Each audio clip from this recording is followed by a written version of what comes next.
Chapter 33, Decisions 1-3.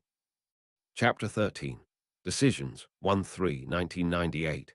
Percy is 22 and 35, Severus is 37, Harry is 18, and society is putting itself back together.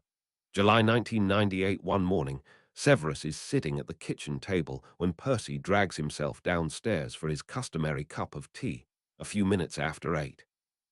Percy is so surprised to see the other man in the flesh that he misses the last step and nearly crashes through his doorway.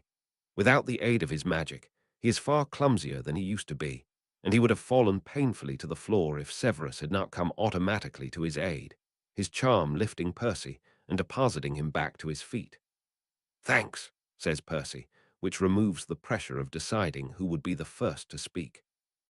His face burning, he hurries the rest of the way to the table and looks around desperately for Creature. "I have dismissed him," Severus says evenly. "Would you like a cup of tea? I can prepare it for you." In theory, Percy could prepare himself a cup of tea. One of the items that Fred and George had sent him was a large muggle kettle, the type that hung over a fire. Creature typically left the fire burning in the large, dusty fireplace throughout the day, so Percy could in theory retrieve the garish yellow tool from its box and set it up in the perpetual flames. In theory, Percy wars between a yes and a no. Severus rolls his eyes and jabs his wand at the cupboard. A small mug floats out and fills itself with water, beginning to steam as it lands in front of Percy. Another spell and a tea bag unfolds itself and drops with the barest splash into the boiling water. Percy watches the magic hungrily. For much of the last few months, he's been able to pretend that he has not been inhibited.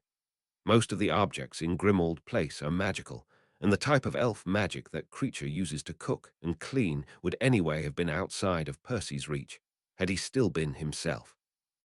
Bill and Charlie are careful to never do magic in front of Percy, and Draco too, and even Andromeda gives him the courtesy of apparating outside his sight.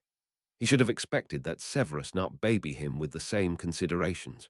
It burns a little to watch Severus' casual, graceful magic, but in a strange way, Percy is relieved to see the magic exert itself over the world, and is upset when it ends. "So it is true," Severus says.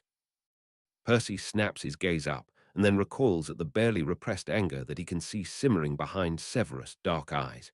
"So it is true that you have lost your magic." "I made a vow," Percy says combatively. His brows draw together, and he finds himself straightening, ready for a fight. He does not know why Severus is furious at him, but the other wizard is plainly upset, and Percy's hackles are raised at once with the other man's sneering tone. "Or did you forget?" "Yet it is possible to do a great many things without magic," Severus continues spitefully, ignoring this reference to Tom. Percy is both relieved and disappointed. "Make a cup of tea. Bathe regularly. Shave, if you dare use a muggle razor." Percy winces at each of these points, becoming uncomfortably aware that he has not bathed for several days. The last time that he'd risked a shower had been Monday, 3 days prior. Creature had finally fixed the mirror in the bathroom that Percy used, clearly unable to bear the indignity of a guest showering in such squalid conditions. Even a muggle guest, a squib guest, a guest who would have once never been allowed inside Grimmauld, and Percy was unable to get the magic on the mirror to turn off. He'd spent most of the time instead in bed, emerging only for the intermittent cup of tea or slice of toast. The rigidity of the schedule that Creature had once imposed on him blown into the wind, like the white seeds of a dandelion after a particularly hefty gust. Severus leans forward, and Percy cannot help but index the other man automatically, searching for visible injuries. Severus is thinner after 3 months in Azkaban, and his hair is as lanky as it had been during the worst of the Dark Lord's reign. But he is wearing new robes, oddly enough, and his fingernails look clean and trimmed. One might even have assumed it was within your considerable physical ability to pick up a quill and post a letter. Percy sits back heavily in his chair, his ears immediately burning with shame. Only now does he realize how carefully everyone else had tiptoed around him. Seeing Severus is like stepping outside of the drafty castle after a long day of classes, unsettling and surprising, but oddly welcoming, even as the light is blinding and harsh. "I'm sorry," Percy admits, the spark of his earlier fight withering and dying at the sight of Severus. For some reason, it is the oddity of Severus' new robes that break Percy's burgeoning anger. Severus had worn the same heavy robes throughout Percy's time at Hogwarts and the 3 years of the Quiet War they had lived through, so seeing Severus in something other than the coarse black fabric is surprising. These new robes are still black, of course, but they are cut in the new style, and they are made of finer material than the standard Hogwarts fare. Percy cannot imagine what impulse pushed Severus to buy new clothes after 20 years. Perhaps his old robes were inaccessible to him at Hogwarts, or he could not bear to put them on, much how Percy had left his velvet and silk robes crumpled at the bottom of the armoire in Regulus' room. I told them to not tell you about the vow. I suppose I was embarrassed. I suppose you were, Severus bites out. Percy watches him ready himself for the next sentence, drawing himself up and twisting his lips around the first word. Percy has seen him do that several times before, but rarely had he been the intended recipient. In the old days, when they had been teacher and student, or even equals, Severus had often snapped at him, bitingly, and at times harshly, but Percy had never felt himself to be the recipient of Severus' cruelty. But I do not believe mere embarrassment would be sufficient motivation for allowing me to think you dead. The words sting, as Percy had expected, even though he had been expecting a far harsher admonishment. What makes the words land so acutely, however, is how openly Severus wears his anger, gathered in the deep line between his eyebrows and inscribed within the crevices of his lined cheeks. Percy is accustomed to searching for meaning in the minute details of Severus' expressions, like an explorer in a cave with only a weak lumos for clarity, that to see his anger in such sharp relief strikes a deep pang in Percy's chest and dries his mouth. Severus, I did not wish for you to think me dead. Severus laughs nastily. I must wish you congratulations, therefore, on a double victory of concealment. When we last spoke, I had believed us to be aligned, both on what was necessary and what was likely to occur. I did not think it likely that you would go to your death so wantonly without discussing with me first, but I admit I did not think it likely you would allow me to believe you dead for so long as well. You have fooled me once before, but I would not have thought you capable of fooling me so capably again. Percy flushes and drops his eyes again to the table. He squeezes his fingers over his thumbs, trying to settle his erratic heartbeat. Percy knows that both he and Severus tend to resort to overly formal language when they are upset. Percy, because Auntie Muriel had trained him to, showing him how the formal ways could protect him when his emotions threatened to overwhelm his logic, and Severus for reasons of his own. And these words, deliberately formed, are difficult to bear, particularly because they are true. Percy had let Severus believe that they were aligned on their plan to defeat Tom, together, after the Dark Lord was dead, and he had not indicated to Severus his willingness to sacrifice himself if needed. And he had not written to Severus, not for months, even when he had known that Severus must have last seen him disappear into the silver dome of Tom's magic. That McGonagall or Andromeda or Narcissa could have reported on his well-being is irrelevant. Percy should have owed Severus the truth, at the very least. I understand why you're upset at me, he mumbles to his fingers. But you would have done the same, Severus. I did not plan to sacrifice myself, but I was willing to do so. Do not think I did not know you were planning for your own death at the appropriate time. This comment leaves them both in silence, unable to refute what each knows. They had each been prepared to die, perhaps each wanting to die, so that they may be the one whose task would be complete, and the other would receive the dubious gift of continued life. Percy cannot bear to meet Severus' gaze, so he looks around the kitchen instead, noting to his surprise that it looks far cleaner than he remembered it ever being. The various goblets and pots and decorations that Creature had so assiduously been cleaning all gleaming brightly. It's a wonder that Creature still has anything else to polish. Perhaps the elf has been inventing work to justify his continued presence in the kitchen with Percy. Pity or wariness. Percy cannot understand why Creature would tolerate his presence in the black ancestral house, let alone seek it out. Severus' voice whips through the room, a breeze that lifts the small hairs on the back of Percy's neck. What happened at the end? I'm sorry.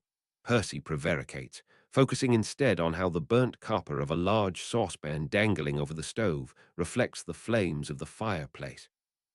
Creature never allows him in the kitchen when he is actively preparing meals, so Percy has a difficult time imagining the elf actually using any of these tools. He cannot imagine himself using them either, particularly without the aid of his magic. Will he have to learn? At some point, Creature and Andromeda will tire of keeping here with his labor and her money. With Tom, says Severus, viciously, and Percy's attention is drawn to Severus despite his best efforts to continue looking away. But he spared the intensity of Severus' anger. The other man is avoiding his gaze in return, focusing instead on the fireplace opposite the stove. The curve of his face is hidden partially by his long, limp hair. Though Percy notices, Severus' hair looks less greasy than Percy had first assumed, and instead rather dry, as if Severus had taken to showering frequently without the proper conditioning charms. Given that Percy had barely been washing his own hair at all, he cannot say he is in any place to judge, but it adds to the strange image of this new Severus in Grimmauld Place, so familiar to him, and yet so oddly different now that they are in peace. You are sure he is dead? Yes, Percy says shortly, though in truth it feels like a lie. Percy is not sure. He's not sure because he has assiduously not thought about what he did at the very end, reaching blindly for Tom's soul with an instinctive gesture, that awful candle hovering between them on a cloud of their shared assumptions. There is a small seed of fear, buried deep inside the soil of his stomach, that since he is still alive, so is Tom, though Harry had said otherwise. But he would know, wouldn't he, if Tom were still alive? But why had he survived, and Tom had not if that were the case? Percy had known what he was trying to do. A living wish has no power save for fanciful imaginations. Perhaps Percy had failed to kill them both. Severus leans back, crossing his arms, and regarding Percy as if he were a recalcitrant student. You do not know. Harry said he was dead. If we had based our understanding of the war on what Potter claimed to know, we would be long defeated, and I would have been executed in Azkaban 3 days prior. Percy thinks back to the simmering conviction and insecurity in Harry's clenched jaw and has to reluctantly agree. Percy can be the first to admit that he has never been quite sure what to think of their chosen one. At times, Harry had seemed to be growing along the same vein as Dumbledore, inscrutable and strangely powerful, and at other times he is very much a 17-year-old boy.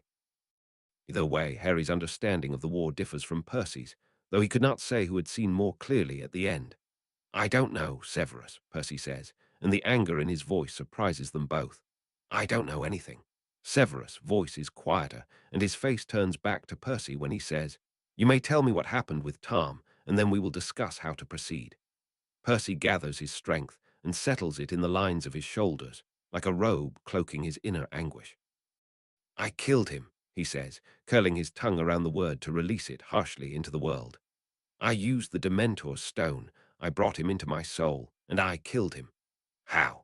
Severus is relentless, and Percy curls into himself, unable to face the ferocity of Severus' analytical curiosity. What do you mean by saying that you brought him into your soul? In what domain lies this alleged soul realm, and in what way was Tom pulled into it? How did you kill him and remain alive yourself? Percy falters, unable to explain.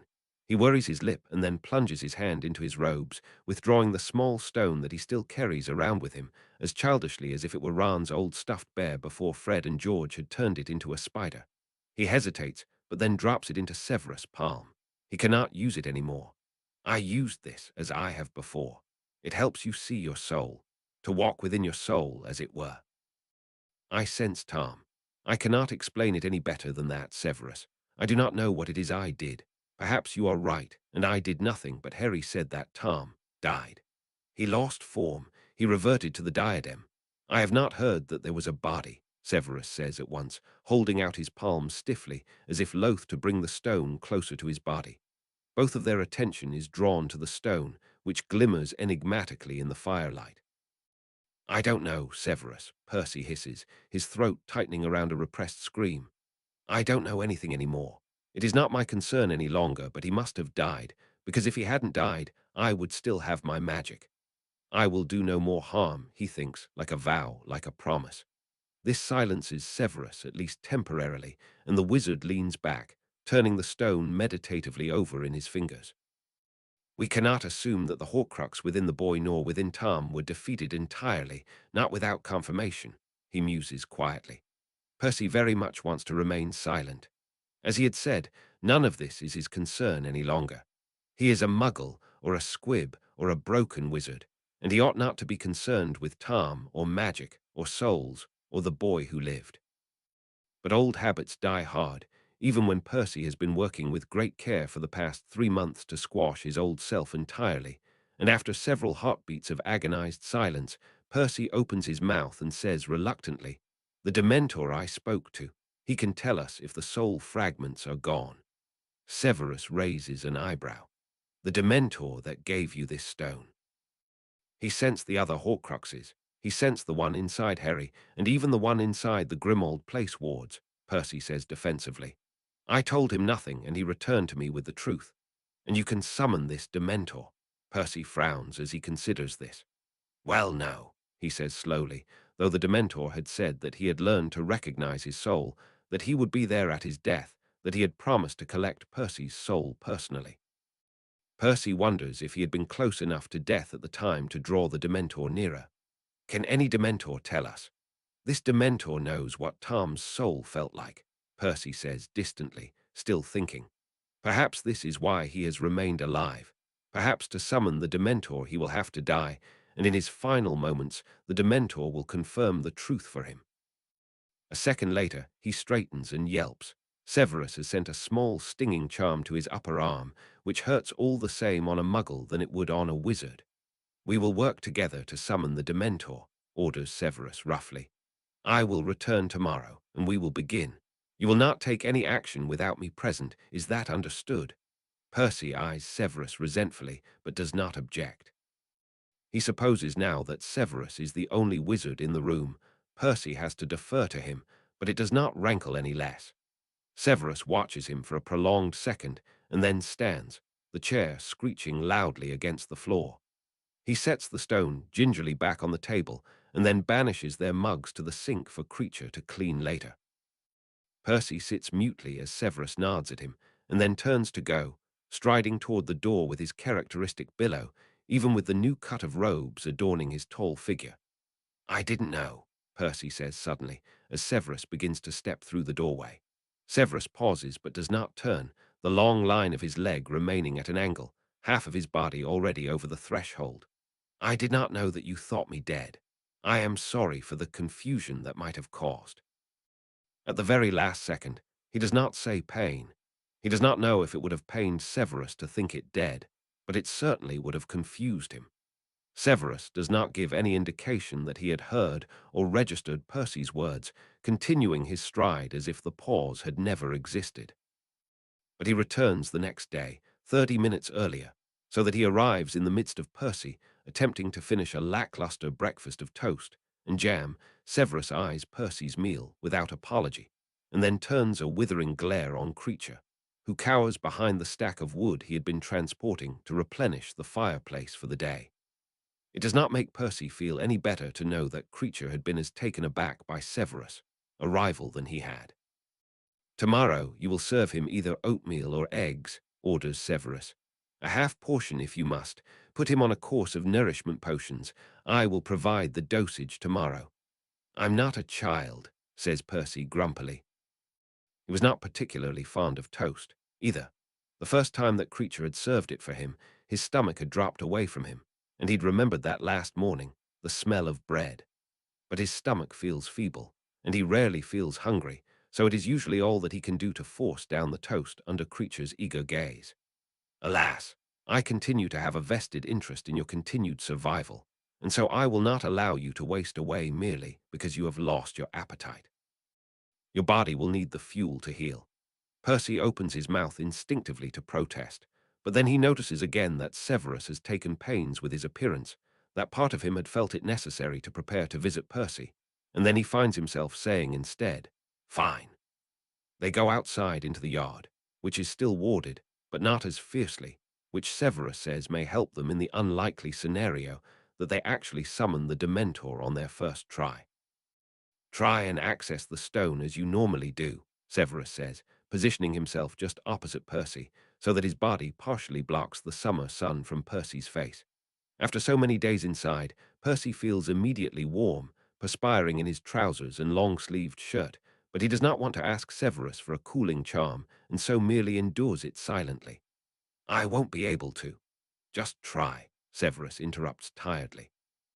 Percy snaps his mouth shut again, a gesture he is rapidly becoming used to in Severus' presence. He does not know why they feel so awkward around each other. He does not know whether it is Tom that looms large in the space between them, or their joint readiness to sacrifice themselves, or the 3 months without contact, or Percy's lack of magic, or merely this strange world that they have emerged into so suddenly after years of fighting. A world of peace, yet a world so alien that neither know how to behave. Percy feels embarrassed as he holds the stone in his palm, avoiding Severus' gaze. It isn't going to work. He's not even able to access his mental shields, so he does not know why Severus thinks he will be able to see into his soul. And after killing Tom, his third murder, who's to say he even has a soul to peer into? Perhaps he blew it away with the rest of him when he looked at Tom and wished for Percy, says Severus firmly, but strangely kindly, and Percy feels his cheeks flame. He so rarely hears his given name from Severus, lips that it always feels oddly intimate. Just try. He takes a deep breath and looks cautiously at the stone. At first he sees nothing. The stone looks like a pebble, grey and unassuming. As he stares at it for longer, self-consciously trying to ignore Severus' sharp gaze, he begins to see some of the old qualities that had reminded him of the philosopher's stone. The glinting edges to the stone, the soft ripple of the underside, the faint haziness inside, like the early morning mists that used to curl around his feet as he walked to work past the Muggle Park, the street lamps still casting their yellow light. But he does not see Hogwarts, even as he turns his mind hesitantly to the mist that had curled around Gryffindor Tower in the morning, obscuring their vision of the Quidditch pitch below and the gleam of the Great Lake. Perhaps he cannot recall Hogwarts with the sharp clarity required to meld his mind with the stone, to enter the soul realm, as Severus had called it. Perhaps he does not have the magic to make it work. I can't do it, he says shortly, angrily, thrusting the stone back towards Severus. Severus ignores the stone and focuses on Percy. Percy half expects to see a scroll hovering in the air and a quick quotes quill taking notes. How did you used to speak to the Dementor? With words, in your mind, in the soul realm. I heard it in my mind, Percy says reluctantly, but I spoke out loud with my words. Severus purses his lips and hums thoughtfully. Percy is heartened to see the familiar academic, interested look replace Severus' earlier intensity, and he brings his hands slowly back to his side, fingers curled around the stone. Perhaps try speaking out loud, and then your mind. Hold an image of the soul realm in your head as best you can, or try thinking of the Dementor. Percy obediently tries all combinations of the above, speaking out loud while he forces himself to think of the dark Hogwarts of his memories, thinking fiercely in his mind while he remembers the Dementor floating in front of him and everything in between. Both he and Severus wait with anticipation, eager though they ought to know that this has but a slim chance of success. But of course no Dementor swoops into number 12. We will continue, Severus concludes finally at the end of an hour. There are many unknown variables. We may need to leave the wards entirely, for instance. We may also try to speak to a different Dementor who may be able to at least identify whether Potter is free of the Horcrux. Percy nods silently. He's not able to verbalize, and does not even try, even to himself, what it had felt like for a fleeting second to feel like a wizard again, to feel like he was on the verge of doing magic, to feel like he was exerting his power on the world and having the world respond to him in return. The jagged spike of the shattered hope stays with him through the next day, and the next, as Severus returns and forces Percy into a series of experiments designed to contact the Dementor. Severus does not offer to try the stone himself, and Percy does not suggest it. He does not know why. Severus is the wizard, and Percy cannot help but think that magic must be a prerequisite to accessing one's soul, even though a small voice in his head points out that hadn't he decided at the very end that they were different things entirely. But Severus refuses to even touch the stone. after Percy had first slid it into his palm, and Percy returns to carrying it in his pocket. Creature begins to serve him better meals pointedly, and time to coincide with Severus' visits, so that Severus may see that Percy is being lavishly cared for, or something like that. Percy submits to this silently. His appetite does not return, but Severus seems to be pleased by his efforts. "Why does nobody visit you?" Severus asks, toward the end of their first week battling this pointless task. Percy had been contemplating with some disgust the congealed scrambled egg that Creature had left on the toasted bread. The day before, Percy had been entirely unable to consume the slimy fried egg that Creature had prepared, but this permutation seems infinitely worse, for some reason. He uses his fork to poke tentatively at the egg and wrinkles his nose at the soft, yellow jiggle. Percy had eaten this breakfast several times a week at Hogwarts, and even during his time at the ministry, but he'd never noticed how strong the smell of egg was, how it mixed so oddly with the brittle texture of the toast. He almost prefers the nourishment potions, though they are thick and slimy and taste like dark clay. "People visit me."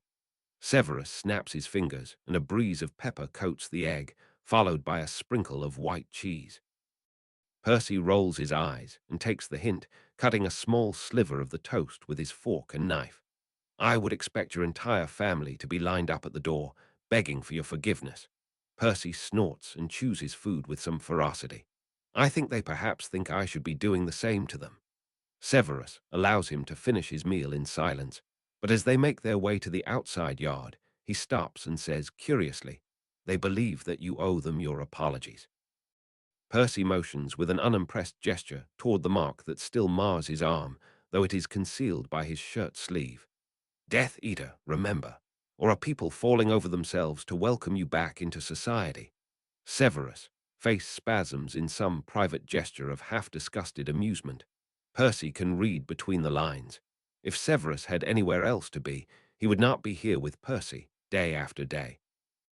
It is one reason that Percy has not ended these little sessions, though he knows they do not have any hope of succeeding. "They do not know of the role that you played." It is an interesting question, and one that Percy gives genuine thought as he stands opposite of Severus and allows the man's height to block the sun from blinding him.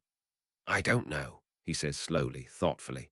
"I told McGonagall and Harry about your role in it, or at least your role in Dumbledore's death." "Ah." Severus shifts lightly on his feet. "Scrimgeour told me I had a small but vocal party of supporters." "Just me, I'm afraid," Percy says with a small, embarrassed laugh. "Though I did not speak to Scrimgeour, I merely pointed McGonagall in the direction of Dumbledore's portrait, who presumably did the rest. I mentioned some of my role in the proceedings, but I did not go into detail." "But," Severus begins, and then visibly pulls himself short. "But," Percy queries, frowning at Severus. Severus waves his question aside. "But your family ought to know by now that you were a spy." Percy continues to frown, some of his old instincts alerting him that perhaps Severus had meant to say something else. "I don't know what they know. None of them have asked me directly, so I imagine they've come to their own conclusion." "Does that not bother you?" Percy scowls at Severus. The question is no more welcome from Severus than it had been from Draco, even if both had asked it in the same artless way. But to Severus he says, "Of course it bothers me. But I'm not going to tell them what happened just because they're too afraid or stubborn to ask, and the moment I open my mouth, Harry will come marching in and tell everyone I love the Dark Lord, or something to that effect, and it'll all backfire on me anyway." "I see," Severus says, as he had once before. He regards Percy thoughtfully, and then he walks over to the rusted gate to the outside world, wrenching it open physically instead of using a charm. "Let us walk.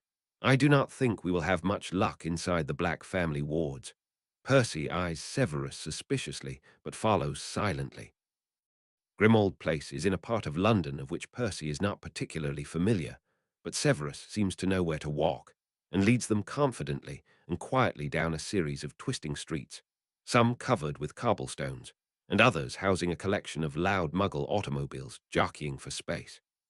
Percy has not walked in many days, months even, and he finds himself rapidly out of breath as they leave behind the grim, fence-lined houses of Grimmauld Place.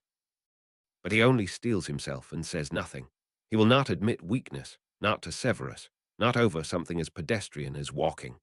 Nevertheless, he is cautiously relieved when Severus leads them off the busy street to a small wood-lined park. More than a park, Percy realizes, as they walk through the iron gates and seem to leave all of the noises of the city behind. There are a few such nature reserves in London proper, Severus explains, perhaps catching Percy's quizzical look aimed at his back, though Percy is lagging behind by several steps. I saw this one on a map when I was surveying the neighborhood. They take their seats, slightly self-consciously, on a wooden bench a few meters inside the reserve. Percy tips his head back and looks at the verdant canopy of green, marveling as a bird darts between the trees, a quick black flash of a wing preceding its persistent warble. He is more used to soft, green hills and the austere Hogwarts landscape, rather than this surprisingly lush greenery, and he finds himself relaxing, just slightly in the shoulders and back. Why would Potter have cause to say you loved the Dark Lord? The serenity of the moment is immediately shattered. Percy tenses throughout his body, staring fixedly in front of him to avoid having to look at Severus. The trio would have been surprised to see me in Tom's presence and to speak to him with such familiarity. Love, says Severus thoughtfully. Percy flinches violently at the word. You believed you loved the Dark Lord. I was joking, being facetious. Percy's words are clipped and angry. You've not seen Harry recently, Severus. He was insisting all of the Death Eaters be put to death. He is likely to take any hint of sympathy and twist it to its extreme. Do not try to distract me, Severus interrupts acerbically. You did not love Tom. I did not say that I did. Tom captivated lesser wizards. Shut up, Severus, bites Percy, the force of his anger swelling and silencing them both. He squeezes the wooden bench so tightly that he feels the sharp sting of a splinter entering his palm. I do not wish to speak to you about this. You will need to speak of it to someone. Severus sounds somehow pitying. Of all of the responses from Severus, this one is the least palatable for Percy to bear, and he pushes himself onto his feet, ignoring the small drop of blood welling from his puncture wound. Just leave me alone, please. Percy spits out, jamming his hands into the pockets of his trousers. He feels the small grey stone and squeezes it tightly to ground himself. I know that you're just here to keep me company, or because you feel bad that my family doesn't visit me. I don't need your pity, Severus. We've killed the Dark Lord together.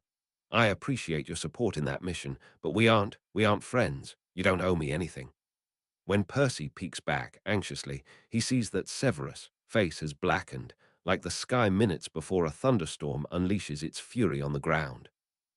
Percy is both relieved and saddened by Severus' anger, and he bears it stoically, knowing that what he has said will be better for them both to hear earlier rather than later. Fine, says Severus, shaking his head. Waste away by yourself if you must. I did not think you were too weak to bear what must come after a victory. Now you do, snaps Percy, who turns on his heel and storms away. He realizes almost immediately that to do so is a mistake, and perhaps part of him thinks that Severus will go after him. He makes it out of the park, however, without anyone following him, and down an adjacent street, and suddenly Percy is in Muggle London completely alone, without magic, and without a map. Percy had not paid very good attention to where Severus had taken them. He had been overwhelmed by the clamor of the city streets after 3 months in nearly perfect solitude. Even now he shrinks into himself as a black car roars past him, honking angrily. Wide-eyed he looks around him, but he does not recognize anything. Just go back to Severus. A small voice whispers in his ear, but he squashes it furiously. He can still hear Severus' voice, condescending and absolute. You did not love Tom, hadn't he? Percy chooses a direction at random and begins walking, knowing that to take himself further from familiar surroundings is nothing more than folly, but unable to stay in one place with that thought lingering in his mind. He has not thought of Tom. He has purposefully not thought of Tom, even though every damned slice of toast reminds him abstractly of Tom, and seeing Severus reminds him of Tom, and the silver goblets that Creature has been polishing reminds him of Tom, and the newspaper clippings hung up in Regulus' room, and the leather chair in the downstairs study, and everything in between. He moves his mind carefully, deliberately away from Tom every time he thinks of Tom's glinting eyes and scorching smirk, of his long limbs and easy grace, of the cold bite of his magic. You did not love Tom. I did, he whispers to himself. It is so horrendous, so shameful, that even Severus cannot believe it of him. But what value is there in lying to himself? He did love Tom. His stomach flipped uncomfortably every time Tom smiled at him, and he thought sometimes longingly of what a life with Tom would have looked like. And he enjoyed Tom's company, and he tried to impress him, and he understood Tom better than he understood himself. Every gesture of Tom's was familiar to him. Every expression seemed inevitable on Tom's face. Sometimes Percy would read a passage in a book or hear one of his colleagues say something and hear Tom's response echo through his mind before he formulated his own thoughts, even after the diary was forever destroyed. Was that not love, the preoccupation with Tom's whereabouts, the fondness he had despite Tom's cruelty, the desire to improve himself so he shone better in Tom's eyes? He'd offered to help Tom heal. He'd stood there in his own soul, with Harry and Ron and Ginny and Hermione outside, and offered to help Tom instead of killing him. He'd kissed Tom, at the very end, with what he'd thought were his dying moments. Was that not love, the belief that Tom was somehow still redeemable, the fact that his thoughts lingered on Tom at the very end of his life, rather than his family? He'd kissed Tom, and at the very end he'd wished that.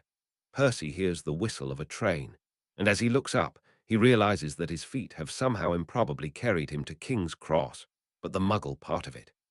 Usually the wizards arrived in a different section and walked swiftly to the magical platform, so Percy has never seen this view of it, its imposing entrance, its surprisingly graceful arches.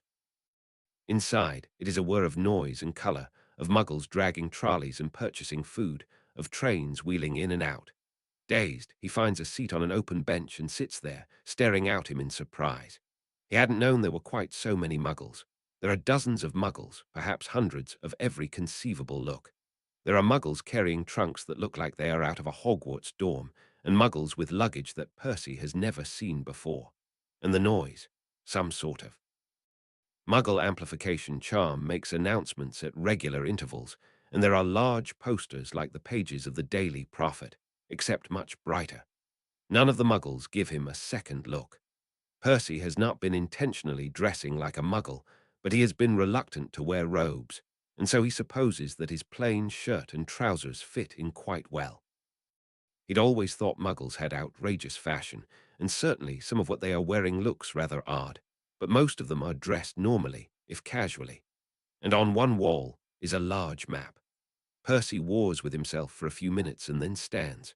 He recognizes it from the map he'd once used to track Tom's life, and his own by proxy, and there is a large red dot helpfully proclaiming their current location.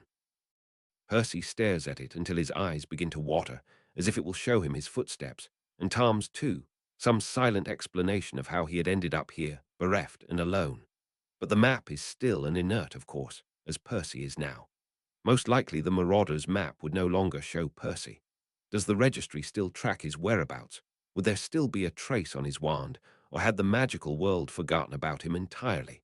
Percy reaches out and lays his hand on the red dot. The last time he had been at King's Cross, he had stepped off the train as a Hogwarts graduate, so idiotically, arrogantly assured that his wild, careening plan would result in success. Forget redoing the last 11 years of his life. If Percy had a time-turner now, he would have gone straight to Dumbledore with the diary, fallen to his knees and asked for help. Was that not love, to wish desperately that he did not know what he had now lost, to have such a weighty loss live inside his chest till the end of his days? He searches around the station until he sees a small nature reserve lettered on the map. From there, he uses his finger to trace widening circles until he spots it, in tiny letters, Grimmauld Place. So the Black family house is quite close to the station, which he supposes makes sense. Fascinated, despite himself, Percy looks for the few other landmarks he knows. Whitehall is the Muggle name for the entrance to the Ministry of Magic, which seems rather far away, and Charing Cross is the road where the leaky cauldron sits. That would mean that Diagon Alley is not too far from where he is now. So strange, To have the wizarding world imprinted on top of the muggle maze of streets and parks, each so oblivious of the other.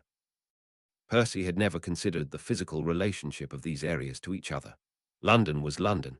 The only time that wizards ever physically traversed through space was with the Hogwarts Express, an anachronism from the days where flues were scarce and portkeys dangerous and unreliable. "Do you need a map, son?" An older woman asks him kindly. He starts and turns to her, his ears reddening automatically. He must look incredibly lost for her to ask him that. "Just trying to orient myself," he explains hastily. I've not been to this part of London before." She hands him a map made out of an odd material, very slippery and folded multiple times. "I'm headed home, finally," she says with a conspiratorial wink. "My husband was supposed to pick me up tomorrow, but I thought to myself, why not try the train? Surprisingly easy to navigate, really. Picked up this map, but I hardly used it." "You're welcome to it now. I was just about to bin it." "I see," Percy says weakly, not sure how to respond. Thank you. Good luck," she says warmly, giving him a smile as she turns away, lugging a large trunk behind her by hand, though to Percy's eyes it looks rather heavy. Wary that she may turn and see his stare, he examines his unexpected gift, and after only a minor struggle, manages to unfold it so that it matches the map on the wall. It only takes him 2 hours to find his way home, at which point Creature is nearly out of his mind with worry. He insists on feeding Percy a large midday meal. To both of their surprise, he actually eats most of it. Percy had thought, perhaps guiltily, that he may never see Severus again. Certainly it would have taken him many days to work up the courage or goodwill to return if Severus had snapped at him in such a way. Only 3 days later, however, Severus returns to Grimmauld Place, but with an unexpected visitor, Tonks. Percy only catches a glimpse of Severus' glowering face in his bedroom door before he is replaced by Tonks, who gives Percy a tentative smile. Though Percy has not seen her since the final duel, he automatically relaxes at the sight of her, though he flushes a second later as he realizes his precarious position, swaddled beneath a large down comforter in his pajamas and without a shirt. After the first 2 days without Severus, Percy had relaxed his adherence to the breakfast schedule that Creature tried unsuccessfully to still impose on him, though Percy did continue to take his nutrient potions. He said, "We are leaving in 30 minutes, and I am to rouse you," Tonks says, perhaps unconsciously mimicking Severus' formal cadence. She winks at him with some of her characteristic good humor. "Does Snape regularly rouse you from bed, then?" Percy blushes more deeply, pulling the comforter up to cover his chest. "What are you doing here?" "I was hoping you would tell me, to be honest," Tonks says, walking into the room and shutting the door carefully beside her. She takes the seat at Regulus' desk and picks up one of the photos on his desk, looking at it with interest. "Creature told Mum and I the whole story of Regulus, did she tell you? Auntie Black wanted to burn Regulus off the wall, and Mum got furious at her. She's trying to figure out how to add me to it now, so it has all of the blacks." Percy still does not know the entire story of Regulus, as Tonks had put it. He hadn't thought to ask Creature, though they've been sitting silently next to each other for several hours each day. He starts to ask Tonks now, but then he changes his plan midway through the words leaving his mouth, asking instead, "What did he? Well, so you're saying Severus didn't tell you what he wanted from you?" Tonks gives a small shrug, crossing and uncrossing her legs. Percy feels strange essentially lying prone as Tonks sits upright, but he would feel far more awkward having Tonks see him half naked, particularly with the ugly stain of his dark mark on his left arm, and so he remains only partially propped up by his pillows. "Snape sent me a letter, asking me yesterday if I was free today to help you both complete an errand. I was shocked to receive it, to be honest, but Mum forced me to say yes." "Well, I had nothing to do with it," Percy says defensively. "You can leave if you're busy." Tonks sets the silver frame gingerly back on the desk and turns to scowl at Percy. "I'm not busy, you twat. I was just surprised to see a letter from Snape. Mum told me that it must be important if it involves you too." Percy does not know how quite to respond to that. It is the kind of thing he would have agreed with before. "I didn't expect to see him here, to be honest," he admits. "The last time he visited, I shouted at him and told him to go away." When he looks at Tonks, he sees that she's smiling. Classic Percy, she says, her hair lightening marginally. Mum says you barely speak to her either. Percy rolls his eyes. I don't have anything to say to anyone. I don't know why everyone continues to bother. Well, that makes me feel better about not having the courage to come and see you, Tonks says, and though her tone is joking, there is an intensity in it that makes Percy's mouth suddenly dry. She leans forward, her eyes seeking his, and says deliberately, Percy, I'm sorry. For what? Percy says, hesitantly. His hands bunch in the comforter, and he pulls it even closer to his chin, as if to hide the rest of him too. There had been a time where Tonks had been one of the easiest people for Percy to talk to, and he wonders whether she has come here to tell him that she wishes for their relationship to end formally. He wouldn't blame her, but he would have preferred a letter. I'm sorry, repeats Tonks. Her hair tinges blue as she says earnestly, I'm sorry I didn't come earlier. I couldn't handle it. I'm really sorry, Percy. I understand, Percy says dryly. He has to let go of one hand in the comforter to motion to himself, to the still, inert nature of his being. I can barely handle it myself. Tonks shakes her head, agitated. Not your magic, Percy. Merlin's beard, my grandparents are muggles. It's just. Percy raises an eyebrow. Surely Tonks doesn't still think he's a dark wizard. I've been pardoned, you know. You were trying to die, Percy, bursts out Tonks, her chest heaving. Then the words begin to tumble over themselves, as if eager to escape. I went to your flat. You kept me keyed into your wards, which was stupid, Percy. I boxed up your things for you. I figured you wouldn't want to go back. And then I found something. Tom's portrait, or the frame of it, shoved into the back of Percy's closet with Arthur's canvas. But would Tonks be able to recognize what that had been? Maybe she had seen the life ward and felt the residual dark magic on it, or perhaps she'd just seen his questionable collection of books. Or had she seen the plate with the half-eaten toast, the dark sludge of undrinkable coffee, and somehow surmised what had occurred that last morning of Percy's life? I saw the letter, Tonks says weakly, and her hair reverts to the dark brown that Percy sees most often on Andromeda. I read it. Your letter to Snape. I'm sorry, Percy. I know I shouldn't have. Percy frowns at her quizzically, and then the bottom of his stomach lurches and drops away, as if he'd fallen off a cliff, and he could not even bother scrabbling in the air for purchase. Percy had assumed that letter would wither away and disappear without anyone ever seeing it. To know that Tonks had read it, that she'd seen his reference to Tom, Percy stares at her, horrified, the comforter falling from his grip, though he barely notices. I gave it to Snape, admits Tonks miserably. Or I told Mum to give it to him. I'm the reason he thought you were dead.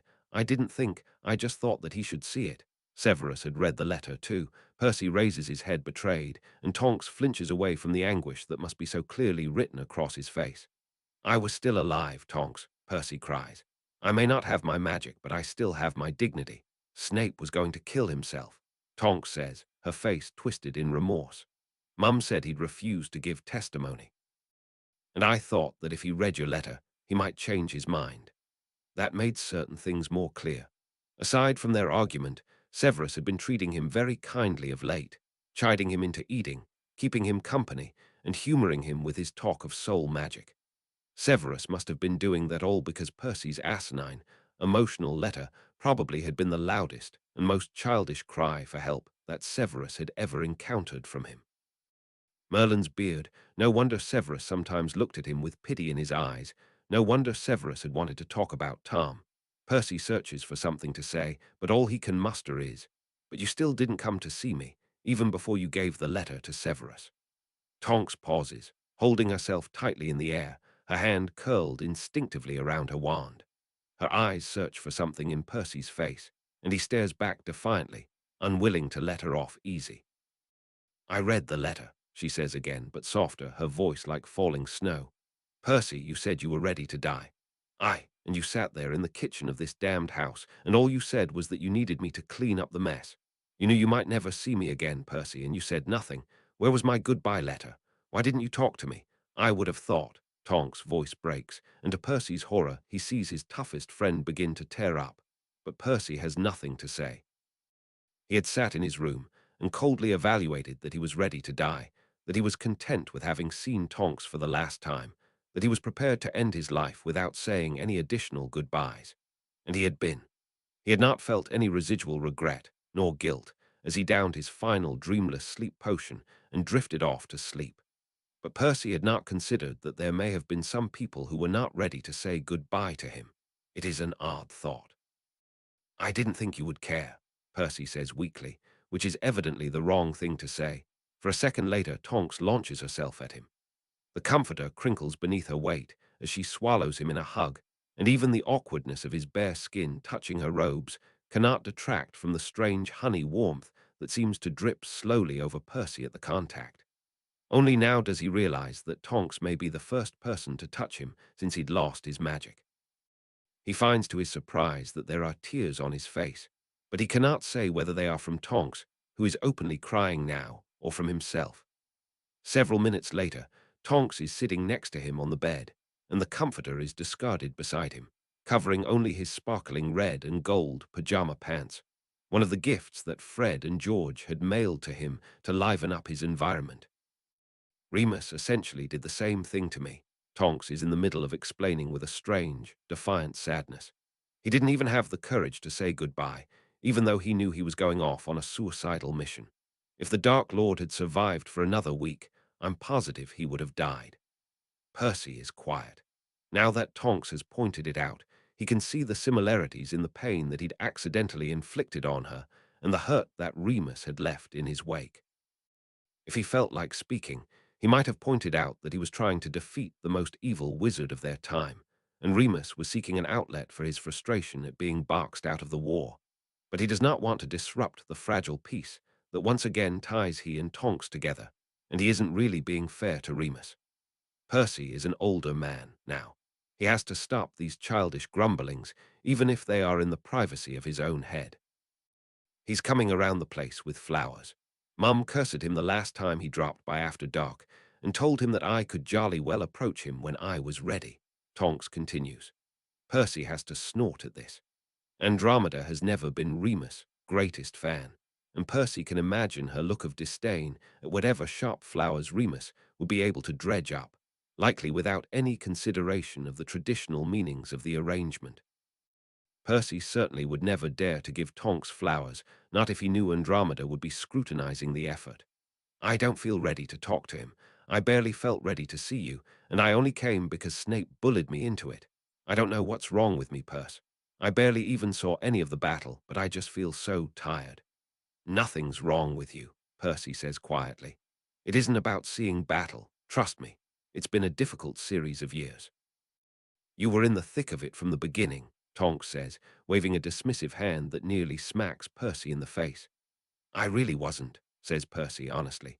In his first life, he'd seen all but an hour of battle, and that hour had been enough to send his life spiraling into combustion. "And Tonks, you shouldn't sell yourself short. It's not about flashy battles. It's about slow, deliberate work, honest work, and you did more of that than anyone else in the Order." "Except for Moody or Scrimgeour," Tonks says thickly, but she seems to derive a small measure of comfort from his words. It reminds him, oddly enough, of sitting next to Charlie, their toes dangling in the lake, and his brother's halting confession. Percy has never been good at providing comfort, so it always takes him by surprise to be in the position to try. "I don't really want to see him. Remus is a good man, but he has a lot of demons to fight, and I don't know if I can handle being his partner through it all. I'll be his friend and be there for him as needed, but I suppose in some way he feels that his burdens ought to take precedence over mine, given that he has so many and his are all so heavy." "That's ridiculous," Percy says at once. "I mean, his burdens are heavy, but it's not a game or a competition. He's had nearly 20 years to get over the death of his friends, and Sirius, death undoubtedly was difficult for you too. He shouldn't be asking more from you than you're willing to give, not when you're both hurting." Whatever Tonks may have said in response withers and dies, as Severus stalks back into the room, looking harried and impatient, clearly rattled. "I did not realize Madame Black's portrait still hung on the wall," he says in response to Percy's quizzical look, before he could come to his senses and avoid making eye contact. Tonks winces. "Mum and I tried, but her bloody portrait is fused onto the wall somehow. We did our best to pull it off." Severus' voice is dark and dangerous, promising future harm. Well, it seems that I was the unlucky person to inform Madame Blacks that the war is over. Tonks and Percy accidentally catch each other's eyes, and Percy has to work to conceal a smile. Even merely having Tonks present seems to brighten up the room. Severus, Aya becomes rather more funny than painful to observe through their shared lens. "Where are we headed, Professor?" Tonks asks, the hint of a smile still on her lips. Severus' face darkens further, and he intentionally avoids looking at Percy. "Azkaban. Mr. Weasley and I need to speak to a Dementor, and I understand that most of the Dementors have left the Ministry's control." "What?" Percy interjects, more out of surprise at the latter piece of news than the former.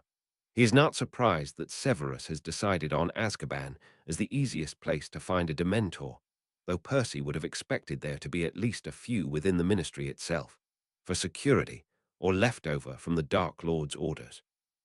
"What do you mean they've left the Ministry's control?" Tonks shakes her head. "It was the damnedest thing, Perce. Soon after it was reported that Voldemort was dead, most of them abandoned their posts. It makes Moody nervous. He's convinced they're trying to raise him back from the dead or something like that." "Definitely not," protests Percy. He can see what must have happened.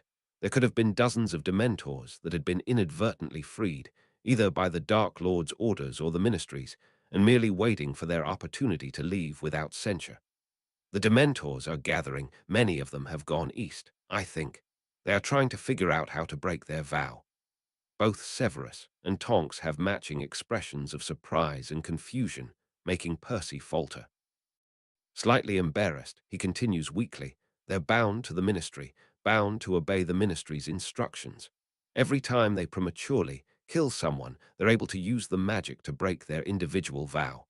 I would think that over the last year, they've had quite a lot of opportunities to do so. It wouldn't surprise me to know that many of them were freed, but waiting for the right time to leave." "How do you know that?" Percy looks down at his legs, unable to even begin to explain to Tonks why or how he had befriended a Dementor. Severus, luckily, comes to his rescue with a sharp, impatient snap. "Get dressed, Mr. Weasley, unless you were planning on baring your chest to the rest of Azkaban in addition to Miss Tonks." Tonks and Severus mercifully step out of the room to give him privacy, though Tonks does not leave without sending him a sly, mocking look for company. Percy scrambles for clothes, picking yesterday's trousers up from the floor and shrugging on his wizarding robes at the last minute, for warmth or perhaps for disguise. Luckily, neither party mentions his presumption when he steps out of the room to find them both silently regarding their separate sides of the hallway. "Can you be apparated?" Tonks asks curiously.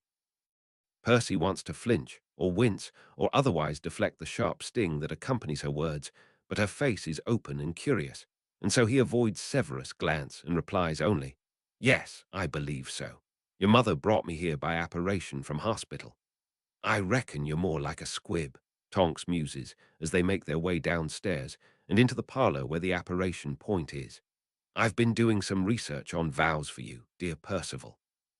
Did you know that there hasn't been anyone who's broken a magical vow in the last 6 decades at least? Because they're not stupid enough to make a magical vow, probably," Percy mutters, though Tonks bestows upon him an unhappy look and he subsides. "Thank you for researching it, though." "Well, I'm not done researching it.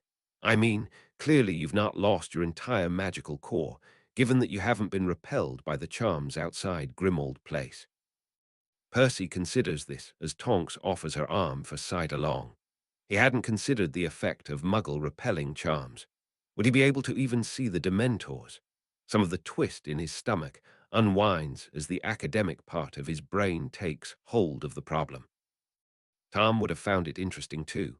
Percy can still remember their discussion on unbreakable vows, about whether a stronger soul would. With a sickening lurch, Tonks pulls them away, and Percy experiences the most nauseating 30 seconds of his life, far worse than when Andromeda had brought him to Grimmauld Place. When he arrives at Azkaban, he falls to his knees and begins retching, feeling trembling and ill. "Oh, I'm so sorry, Perce," he faintly hears above him.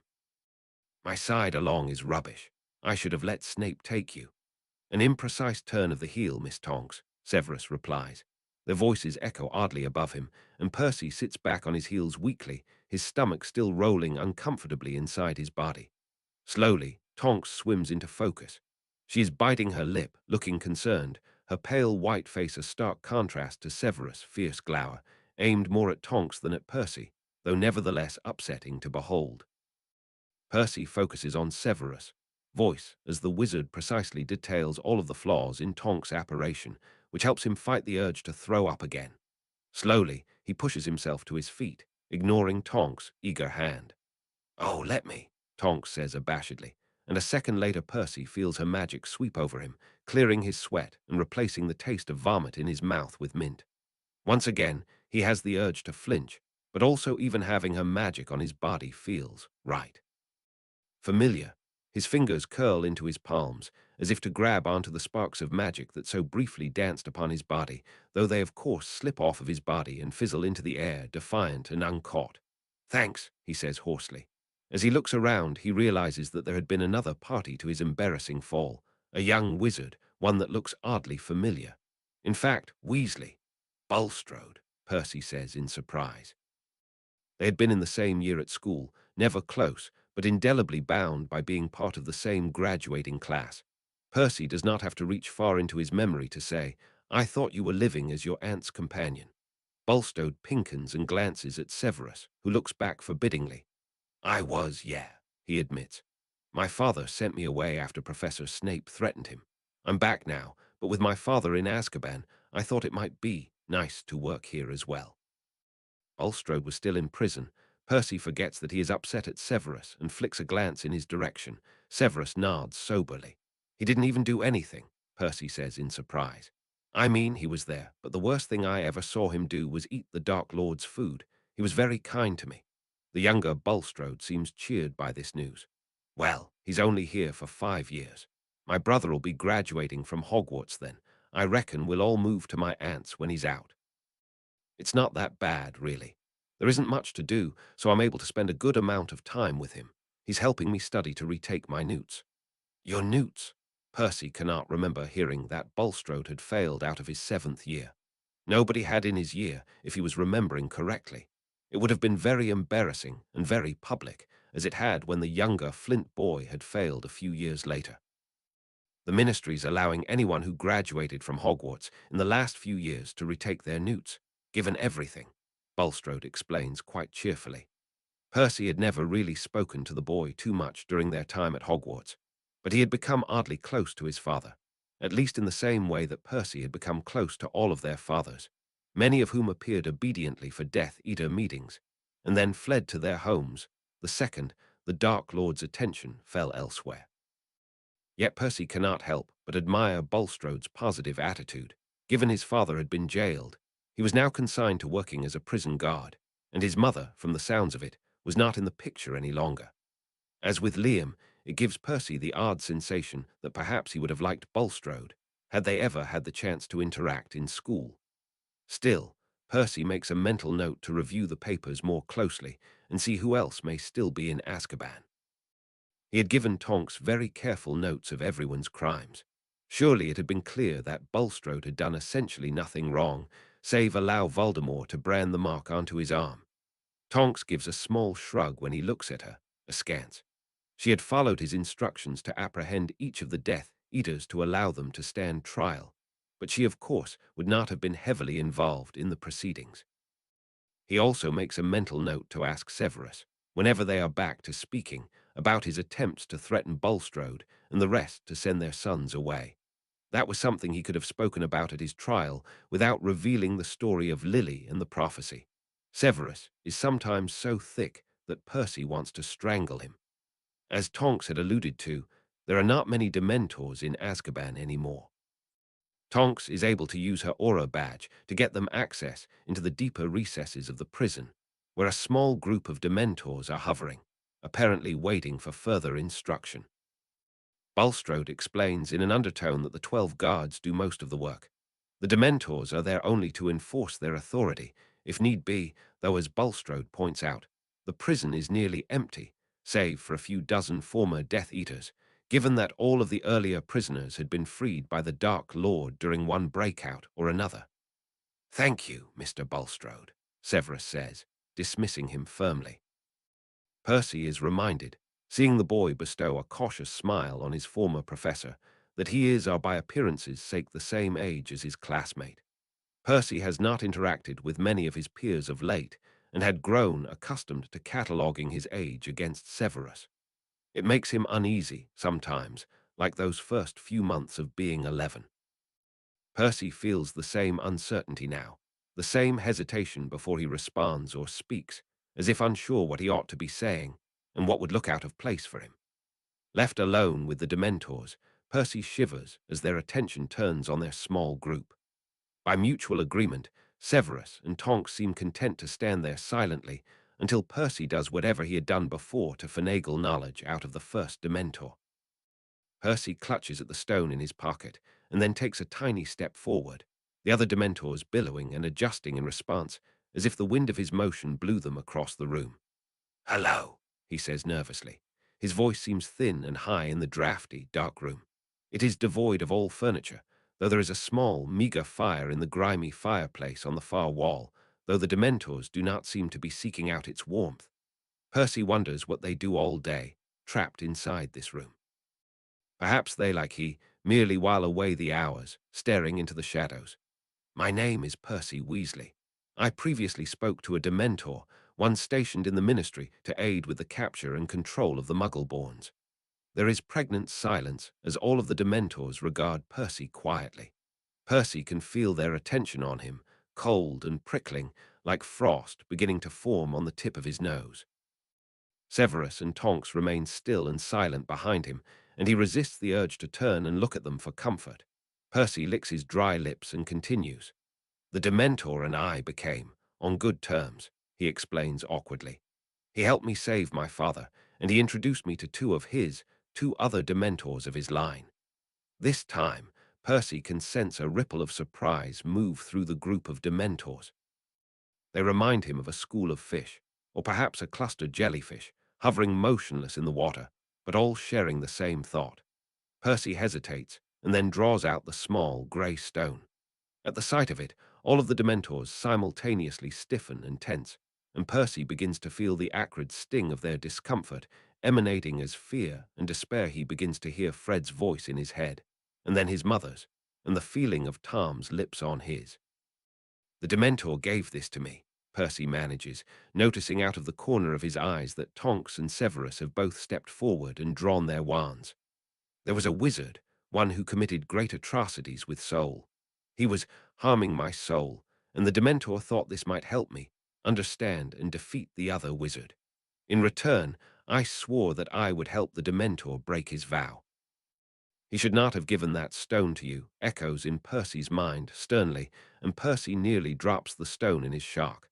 "Well, he did," Percy says uncomfortably. "This wizard, it was the dark wizard that many of your kind followed. We know of whom you speak." Percy continues, his voice quieter. He had done something incredibly wrong. He split his soul with a magical ritual that corrupted the natural process of death. He used the magic released by his murders to split his soul and contain it inside magical objects, so that he would not die. Percy feels Tonks' agitation at his back, just as he feels the Dementor's burgeoning rage begin to burn inside him, in that place between his mind and the Dementor's voices. "But the Dementor helped me," Percy says hastily. "He helped me to find these soul pieces and destroy them. We owe him a great debt. Why have you come here to tell us this?"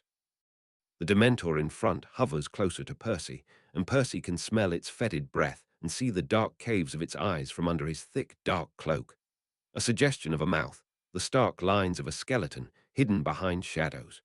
"Percy," says Tonks nervously behind him, and he flaps his hand at her to quiet her. He does not want to insult the Dementors. "The Dementor I spoke to told me of your mission," Percy says quietly, not flinching away from the Dementor's gaze. "To ferry souls to the afterlife, to care for the magic that escapes from a soul at death, to ensure it is released correctly into the world. That's why there are so many in Ferry now, isn't it? You have all been bound, and you cannot perform these tasks as you ought to, and the world is not at ease. You should not know of such things. But I do know, and I'm glad I do." Percy straightens unconsciously as he responds, and his voice begins to take on that formal cadence that he used to use so often as a wizard. It is not fair that you be bound, that you be prevented from fulfilling your ancient duty. I do not know who bound you, but knowledge of this has long passed from our part of the world. We think of you as dark creatures, not capable of thought or speech. Because your kind does not think to ask, spits out the Dementor, and Percy feels its rage anchor and hook into the edges of his mind. I asked, he gasps out, steeling himself as Tom threatens to swim in front of him, that sly, impenetrable look on his face. You can be my sworn companion if you like. I asked, and I would help if I could. I've lost my magic, but my friend, she works at the ministry. We can help you. Tonks shifts uncomfortably, but does not contradict him. Dementors retreat, physically and mentally, and Percy takes the opportunity to gasp out some of the tension that had gripped his chest. We need your help, he finishes quietly, feeling instinctively that they are continuing to listen, though they have backed away. We either need a way to contact the Dementor who spoke to me, or we need one of you to finish the job that he was helping me with. He went east, he said, to find more of your kind. The Dementors seem to confer quietly, their dark clothes rustling.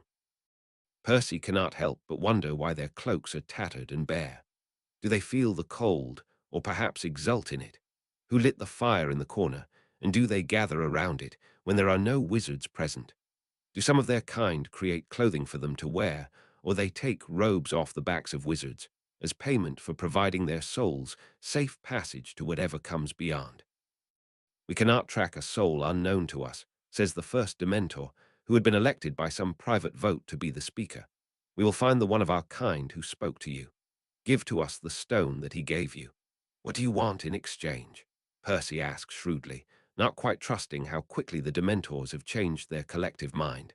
There is to be a gathering of our people, of the magnitude that has not been seen in our memory, intones the Dementor solemnly. Percy shivers to think of it. Dozens or hundreds of Dementors hovering together, moving with the inhalation and exhalation of the same joint breath. We wish to attend. The witch will free us, or command us to go. Percy eyes Tonks, who meets his gaze with wide, questioning eyes. She must be itching to be involved, but Percy does not want to deliberate with her in front of the Dementor, who may take that as an indication that they do not intend to keep their promise. Forcing his fingers to move, he drops the stone in the Dementor's palm, where it seems to fall through the crevices of the Dementor's skeleton and disappear into the mist. We can do that. Monitor the place where you last spoke, the Dementor says. Percy can tell it is pleased. For one, the air of horrid fear seems to recede slightly, and for another, its voice in Percy's head is oddly lighter, less threatening. It sounds more like the Dementor that Percy had once spoken to, who had also extracted a promise from Percy, though again, not one that was binding. Perhaps that was the custom of their kind, rather than an expression of mistrust. Percy inclines his head to the Dementor. Thank you.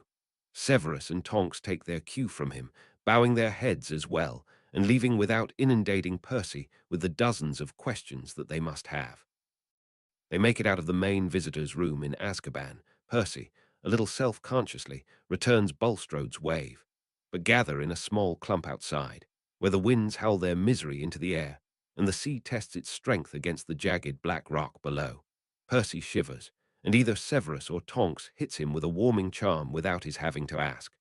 Well, Tonks demands. Percy can see the faint blue sheen of a privacy ward hover in the air before it snaps into place around them. What did they say? How did it speak to you? Severus' question is just a heartbeat behind. He frowns at Tonks, clearly affronted to be second, but looks at Percy expectantly. Percy gives the kind of shrug that he knows Severus hates, but he cannot summon a better gesture to explain his own ignorance. In my head, I suppose, he says awkwardly. They said that they cannot find Tom's soul, not without having encountered it prior, but they will summon the Dementor that I used to speak with. He will meet us at the place where we last spoke, the ministry, specifically the holding cells or the room beyond the row of cells. I can check there, Tonks says thoughtfully. It's around the corner from Moody's office. I'll just pop in or set a ward. Severus' voice is as chilly as the biting wind and as sharp. And in exchange, Percy smiles without humor. Of course, Severus would think to ask the same question. We will either free them, or Tonks will order them to attend the delegation of Dementors in the east so that they may attend. Percy winces, expecting outrage, but Tonks nods almost eagerly. Definitely, she says. I'd love to know what they are gathering for anyway. I didn't even know they could speak. How did you even find out that they could talk, Percy? Just walk up to one and ask it for help. Something like that, Percy demurs, though he avoids Severus' eyes. In many ways, Percy's life is improved by the reintroduction of Tonks into his minuscule social circle, even as Severus continues to keep his distance. Tonks continues to work at the ministry for the majority of the day, but she spends most of her evenings in Grimmauld Place, bullying Percy into a glass of wine or a game of chess, though she tends to lose interest halfway through and begins to maneuver her pieces so that they die the most violent death that Sirius, chess set, can muster. The pieces, in their limited capacity for animation, seem to take her commands as a challenge, beheading each other with gusto or knocking each other off the board. In other ways, however, Percy comes to mourn those months where he had been able to exist in a state of stupor, of half-aware languor, whiling away hours in his bed without being more than nominally aware of the passage of time. Now that his brain has woken up, even marginally, he begins bracingly aware of the silence of Grimmauld Place, broken occasionally by groaning pipes or creaking walls or the near-constant mutterings of creature as he goes about his day. He becomes aware, too, of the cruelty that Severus had pointed out, his enforced solitude, day after day, now that Charlie has gone back to Romania and Bill has finally moved out of Shell Cottage and into a flat with floor. Percy begins and discards a number of letters, primarily to his mother, to Severus, and to Ginny. The pleading, desperate tone of his letters disgusts him, and the majority of his attempts wind up in the fireplace. It is not that he wants their company, but rather an explanation of what they must think of him now. In Severus' case, he supposes he knows perfectly well what is keeping Severus away, and the thought of sending him another letter on top of the last letter is too painful to contemplate. The primary activity that Percy resolutely does not engage in is testing his magic, or his lack thereof, or researching squibs, or vows, or in any way trying to concretize the reality of his new life. Tonks asks him about it, occasionally, clearly unwilling to allow him to pretend that nothing had happened, but he never has anything to say to her. He does not want to know the limits of his body. He does not want to know what he has been reduced to, not in any sort of clarity. If he avoids all Muggle tools and avoids all magic, he can pretend that he is existing by choice in a state of in-between, relying only on his own physical strength and the inherent magic of Grimmauld Place. Draco and Tonks hit it off, as Percy had once predicted they might, after a frankly startling display of ruffled feathers and bristling black pride between the cousins. Draco seems to take it as a personal affront that Tonks has all but moved into the Black family manor, and also that Percy had deigned to play chess with her, where he'd all but ignored Draco. But Tonks manages to placate him by complimenting him on the sheer nerve it would have taken for Draco to break from the Dark Lord and run off with Harry. She'd used several other choice words and references to certain aspects of Draco's physiology that Percy had blushed to hear. Even Draco had pinkened, but he'd looked cautiously pleased, particularly after he watched some of Tonks and Percy's chess game and realized that Tonks was not a skilled player. "My mother wants to see you," Draco says during one of these games, taking over from Tonks after she'd sacrificed her queen and bishop to Percy's pawn. Tonks cedes her position cheerfully and takes up residence on the arm of Draco's chair, peering over her cousin's back with mock solemnity. Percy hesitates, and his pawn shakes its fist angrily at him. "Why?" Draco shrugs, watching with an eagle eye as Percy sets the pawn back down on the chessboard. Not 2 minutes later he strikes, untangling his knight from a dicey position and straightening out its course. "I'm not sure. Perhaps she wants to speak of my father. You two had some sort of acquaintance, did you not?"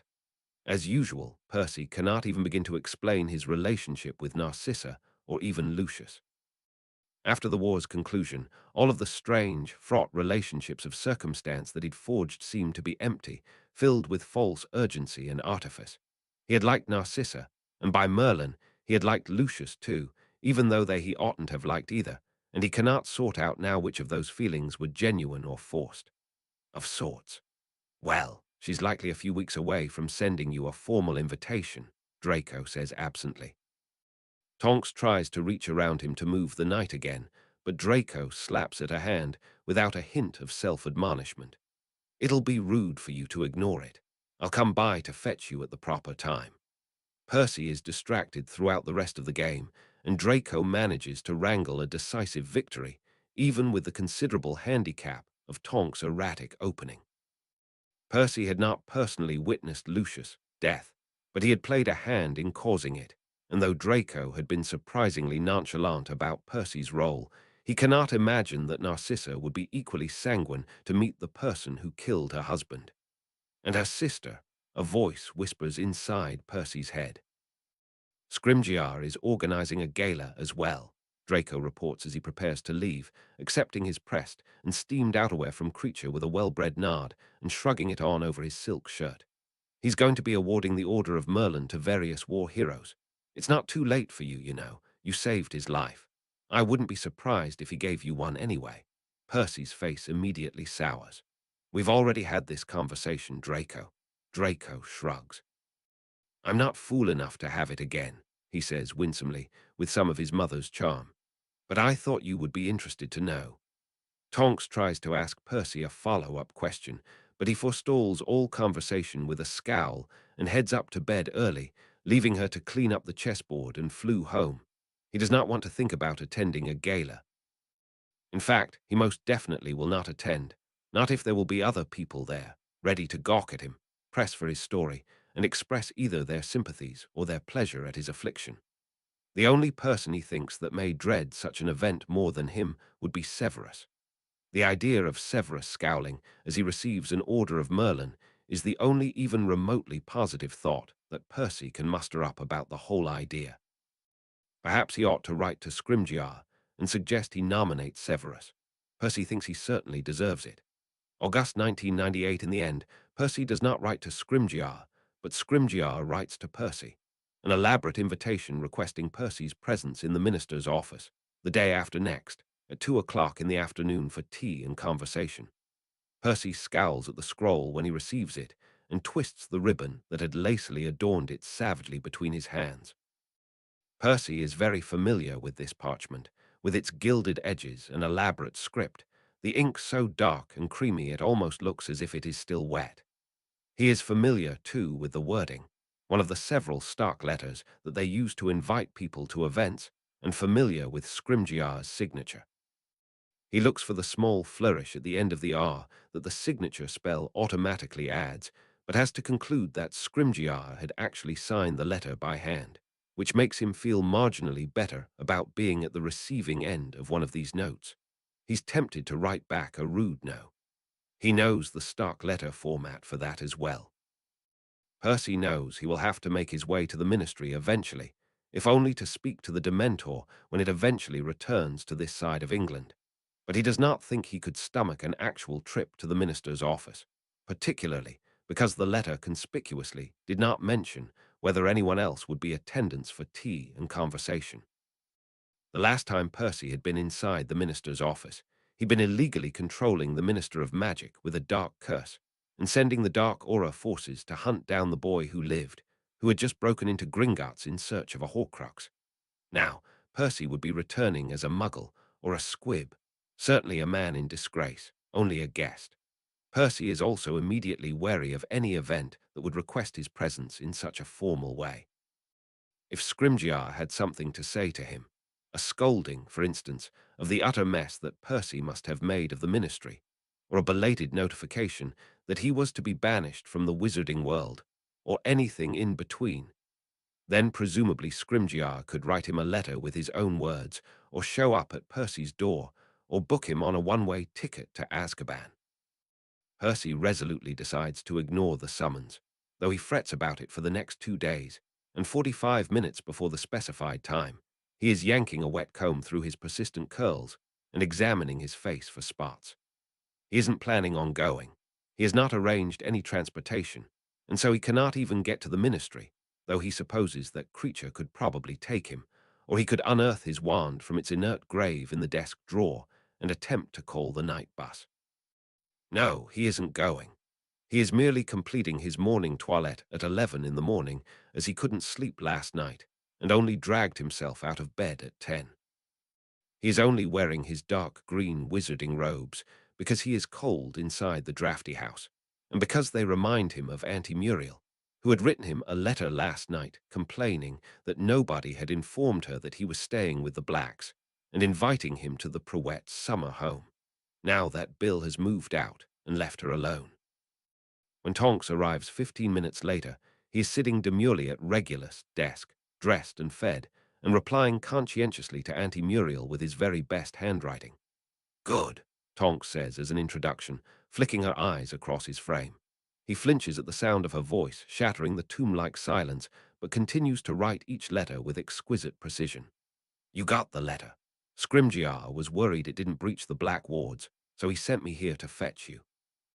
"I'm afraid I cannot attend," Percy says absently, concentrating on his letter. "Madam Black has been very kind to me to allow me to stay here, but I do not see her often." Tonks rolls her eyes. Even without looking up, Percy can sense the force of her irritation. "Percy, let's go. We both know you're going.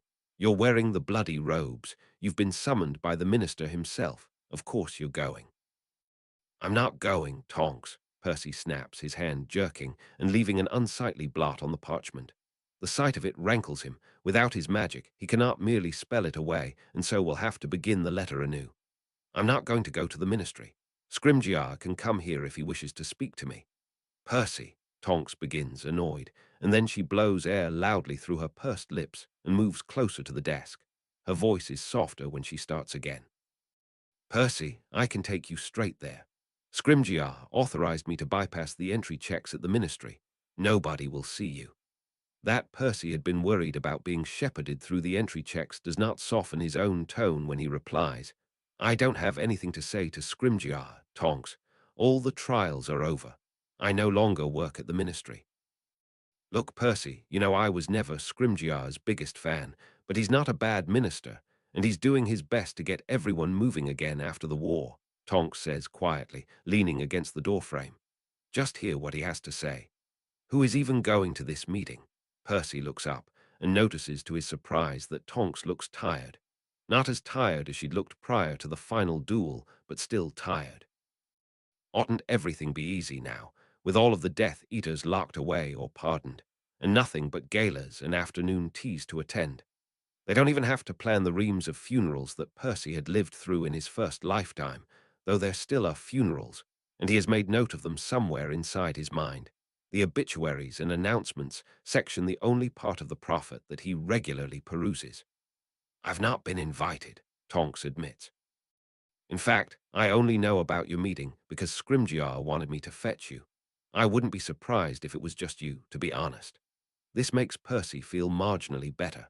Perhaps Scrimgeour had just sent him the elaborate invitation because he'd thought Percy would be more likely to respond to it.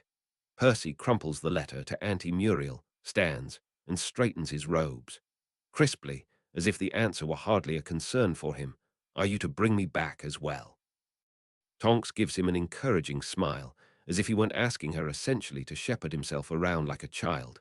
Percy remembers that intricate map of London, Grimmauld in smaller letters, Whitehall in larger ones. Perhaps he could have walked there, or Merlin forbid, attempted to take the train. "It's my day off, so I have nothing to do except to stand around and wait for you." "Oh, don't do that," Percy immediately protests, embarrassed by her honesty. "I can take the night bus." "I want to come with you, you prat," Tonks groans. "Let's go. You can buy me a beer after if you'd like to apologize for taking up my time. I know you still have piles of galleons in that vault of yours, even if you refuse to go to Gringotts to look at any of it." It's Percy's turn to roll his eyes, but he does grab his money pouch before he follows Tonks downstairs.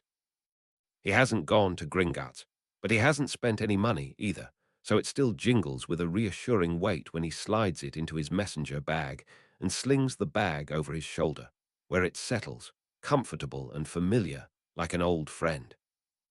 Unfortunately, the group that awaits him in Scrimgeour's office is possibly the last confluence of people he'd like to see in the Ministry of Magic. Severus, Harry, Ron, and Hermione, all implausibly holding delicate cups of tea and glaring at each other, while Scrimgeour busies himself with pouring by hand. "Ah, Percy," the minister says, perhaps a tad gratefully, as Tonks opens the door and ushers Percy in. The journey to the ministry had been less embarrassing than Percy had envisioned. Tonks had been able to bring him directly into the inner chambers of the minister, where Percy and Mathilda had once set up their desks. Percy is discomfited to see that his desk is still there, virtually untouched, though Mathilda's has been cleaned and emptied. She'd kindly given Percy the time he needed to settle his stomach after the apparition before contritely admitting that she'd not found many volunteers to practice her side along with since Severus pointed out all of its flaws. The oddity of the room's occupants is enough to distract Percy from the sting of being back in the minister's office, with its familiar opulence and quiet buzz of activity. Scrimgeour has not changed the office at all, which Percy supposes makes sense, given Percy hadn't changed it a bit for Pew's after he'd faked Scrimgeour's death. Still, it is odd to see Scrimgeour settle himself back behind the large wooden desk, rather than to see Pew sitting mutely, awaiting instruction, or Tom, laying his feet carelessly on top of the piles of parchment that Percy would nervously organize and reorganize whenever he had spare time to worry. Severus gives him a pained grimace, and Percy takes the only open seat next to him. He supposes in the face of far greater enemies, Severus would prefer his company, even if the brittle iciness between them has not quite thawed. A second later, Scrimgeour floats him a cup of tea. Percy takes it lightly from the air, holding it with his best pureblood gesture, pinky up, index finger and thumb touching, as if Narcissa Malfoy herself were evaluating him. Despite his intermittent attempts during the war to purchase and consume interesting blends of tea, Percy thinks uncharitably that he has quite reached his limit of having weekly brewed tea forced upon him by people attempting to trap him into conversation. Nothing positive ever comes from being handed a cup of tea. He sets it down on the small table next to him without drinking, though also without an unseemly clink. "Excellent, excellent," Scrimgeour says, stirring a sugar cube into his own cup without any hint that he has picked up on the tense atmosphere of the room. The minister's office is large, but not large enough to seat 5 people in a row. As a result, Ron and Hermione are slightly to the back, their chairs tilted away from the large enchanted window. Harry and Severus are directly in front of the desk, and Percy is on the opposite side as his brother, the closest to the minister. If he were still Scrimgeour's aide, he would have told him not to seat Severus and Harry close to each other. The two are visibly bristling, and though they both look straight ahead, they may as well be glaring openly at each other. Ron and Hermione have similar resigned, rueful expressions on their faces, and when Percy accidentally catches Ron's eyes, his brother widens his eyes in irritation across the room. It's a surprisingly intimate look to receive from someone he hasn't spoken to in many months, and it takes Percy a second to respond to it by raising his eyebrows, as if to say, "I didn't plan this either." "Why are we here?" Harry says abruptly, rudely. "Why are they here?"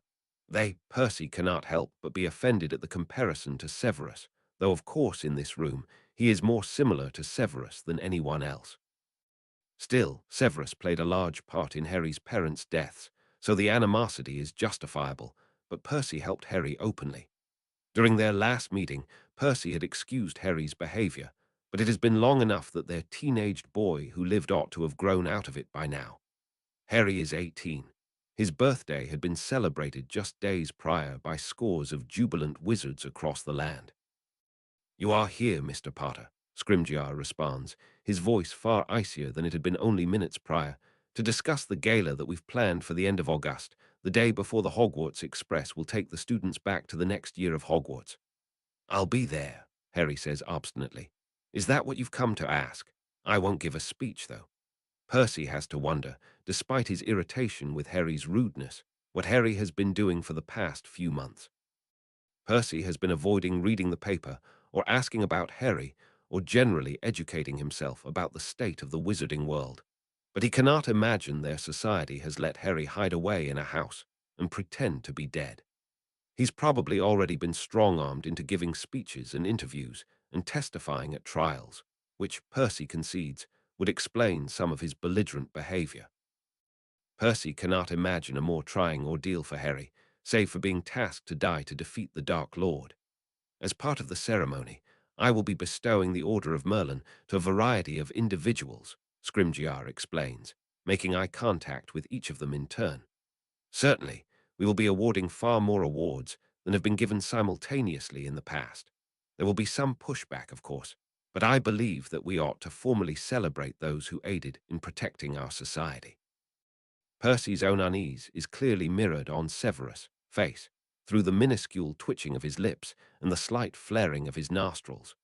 Scrimgeour steeples his fingers and continues. I will be primarily awarding the Order of Merlin, third class, to those who acted bravely. Most members of the Order, for example, or some of those who behaved heroically to aid those in danger. Miss Granger and Mr. Weasley, I intend to award you both the Order of Merlin, second class, along with Mr. Draco Malfoy, Ms. Nymphadora Tonks, and a handful of other individuals, particularly those involved in the construction and maintenance of the escape routes out of the country and the network of safe houses. Land and Greengrass, Percy says, interrupting the minister. Scrimgeour frowns at him, but Percy says firmly, Land and Greengrass. He deserves an award. I worked closely with Landon, Scrimgeour says softly, and Percy sees something pass over the minister's face, a shadow of Percy's own regret and guilt. Yes, I intend to award Landon an Order of Merlin, second class, as he justly deserves. Percy settles back in his chair, mollified. He glances at Ron, wondering whether he or Hermione would be upset at being awarded only a second-class medal, rather than the first class that Harry will almost certainly receive. His brother's face is alight with pride, however, and he squeezes Hermione's hand enthusiastically. Good. Any Order of Merlin is a high honor, and Percy is glad to see that Ron does not appear to be harboring any jealousy. Harry, on the other hand, immediately objects. They deserve the first-class medal, he says, motioning to his friends. They were with me every step of the way. In truth, Mr. Potter, I think nearly everyone deserves a first-class medal, regardless of their individual actions, Scrimgeour says, raising an eyebrow, which takes some of the wind out of Harry's sails. But that would go against centuries of tradition, and so I organized a committee to decide who ought to get what medal. The committee was headed by Minerva McGonagall, and I was not involved in the deliberations, before you accuse me of blatant partiality. Harry, who had clearly been considering just that, closes his mouth mutinously. There will be very few recipients of the Order of Merlin, first class. Scrimgeour pauses.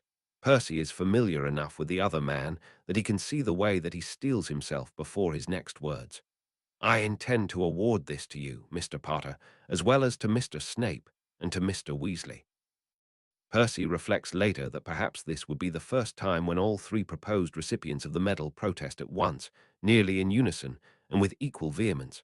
Likely it would be the last time that the three of them ever agreed on something. Quiet, snaps Scrimgeour over their voices. This is not a negotiation. We spoke of this once before, Minister, Severus says, his voice at his coldest and sharpest, so that Percy flinches even to hear it. Scrimgeour bears it more stoically. I will refuse the medal if you try and award it to me. Good, says Harry coldly.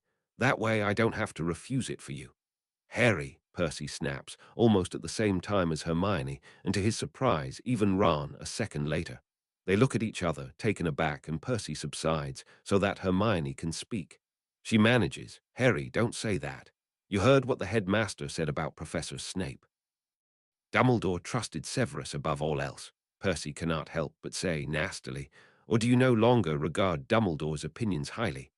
Harry turns a venomous glare on Percy, but Percy has seen worse. He bears it stoically.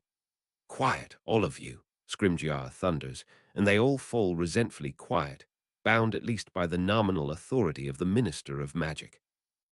Mr. Potter, I will be awarding you this medal for your bravery and courage as the boy who lived, facing off with Voldemort multiple times, helping to weaken him by destroying his life wards, and being willing to sacrifice yourself at the very end. At Percy's confused look, caught from across the room, Hermione pipes up.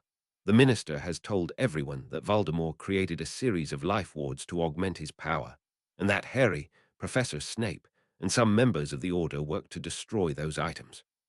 Also that Harry came intending to sacrifice himself, but that he was able to defeat Voldemort in a duel, contributes Ron, before subsiding hastily at Harry's glower.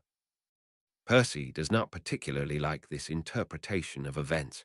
He does not want to point the general population in the direction of life wards any more than he would have wanted them to learn about Horcruxes, but he supposes that the minister wanted to preserve as much of the truth as possible. Fool he! Percy would have told the public a sanitized, heroic version of events, with the boy who lived slaying the Dark Lord with the sword of Gryffindor, something to be written about in history books, but without revealing any pertinent information that may inspire a copycat, or someone as idiotic as Percy. However, Percy supposes that with this explanation, Harry's acts are more in line with those of Severus, which would explain their shared classification as first class. Without the knowledge that Harry housed the Dark Lord directly in his mind, that he went to his death so that Voldemort's Horcrux would be killed, Harry's part in the play is reduced to a heroic final duel and an entire year of dangerous hide and seek. Perhaps that is what is responsible for the unhappy twist to Harry's mouth. I will be awarding the medal to Mr. Snape for his collaboration with Albus Dumbledore to keep Harry Potter safe, for his courage and bravery in spying on Voldemort, for the lives saved by the information he passed to the Order of the Phoenix, for keeping the Hogwarts students as safe as he could, and for his work in destroying the life wards in secret. Harry snorts audibly, and Percy has had enough. Stop acting like a child, he hisses to Harry, who stiffens visibly at the insult. Just one part of the war, an important part, but a single part, or did you not spend most of your life insisting you are nothing special? So Severus bullied you. So he made a mistake in his youth. You have no idea the lives that he helped to save. You have no idea what he had to do in order to help destroy the life wards. Merlin's beard, Harry, aren't you tired of this infantile anger? Harry stands, nearly knocking his chair to the floor, and Ron and Hermione leap to their feet as well. Percy would have gone for his wand if he had a wand, but he notices in his hesitation that Ron and Hermione seem to be intent on subduing Harry or wrestling him back into his seat, rather than helping him curse Percy or Severus. Severus, uncharacteristically, says nothing, perhaps in part due to the fierce glare that Percy levies at him, promising retribution if he opens his mouth, and says something cutting to further incite Harry to anger. Instead, he takes a delicate sip of his tea and turns his attention deliberately away from Harry, his eyes cool and distant. When Harry is back in his seat, and Ron and Hermione back in theirs, Scrimgeour speaks again, but this time only to Severus. I know that you do not wish to receive this award, he says quietly, as if Harry's outburst had not occurred. But think, Severus. This Dark Lord came from Slytherin House. He targeted Slytherin wizards. He exploited Slytherin pride.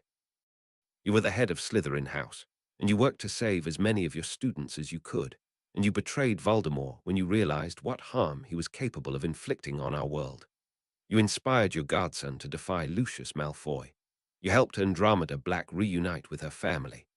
You employed dark magic in partnership with Albus Dumbledore, the greatest light wizard of our time, and you did it to save Harry Potter, the son of your enemy.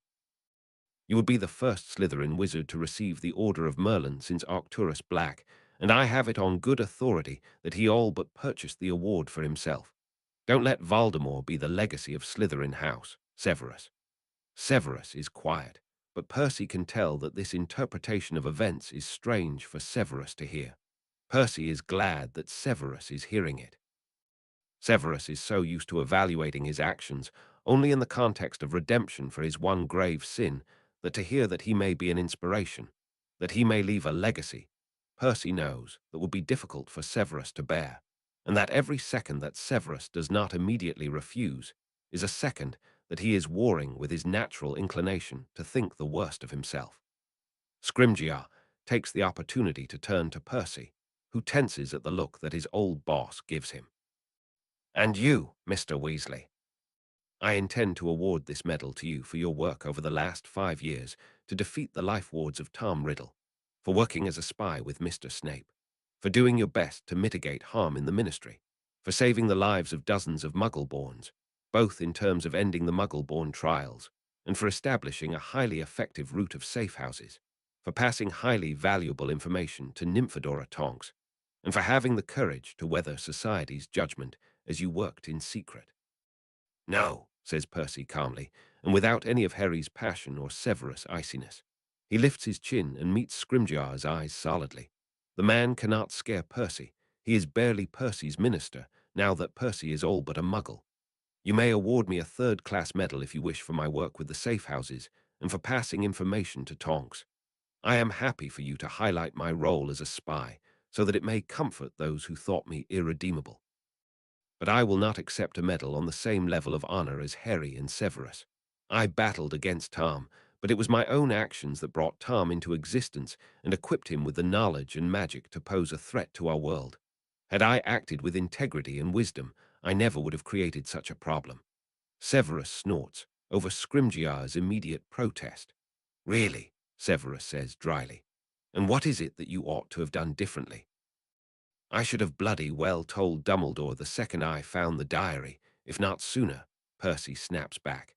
He thinks of his earlier pride with shame, his childish conviction that he could handle the Horcrux dam, that he would be better suited to find the Horcruxes than Dumbledore. He had been angry that Dumbledore had overlooked him, but he had spurned Dumbledore's attempts to recruit him. He had been angry that Dumbledore so often turned Hogwarts into a battlefield, but hadn't Percy done the same through his inaction? Hadn't Percy had done the same to the Ministry, time and time again? Percy had twisted himself through time to right his wrongs, and he'd let his pride lead him down the wrong path, though he ought to have known better. I shouldn't have created a portrait from the diadem. I should have worked harder to find Harry, earlier in the war. Let's take those in order, shall we? Severus interrupts coolly. Again, he straightens and readies himself, and his mouth twists around the words.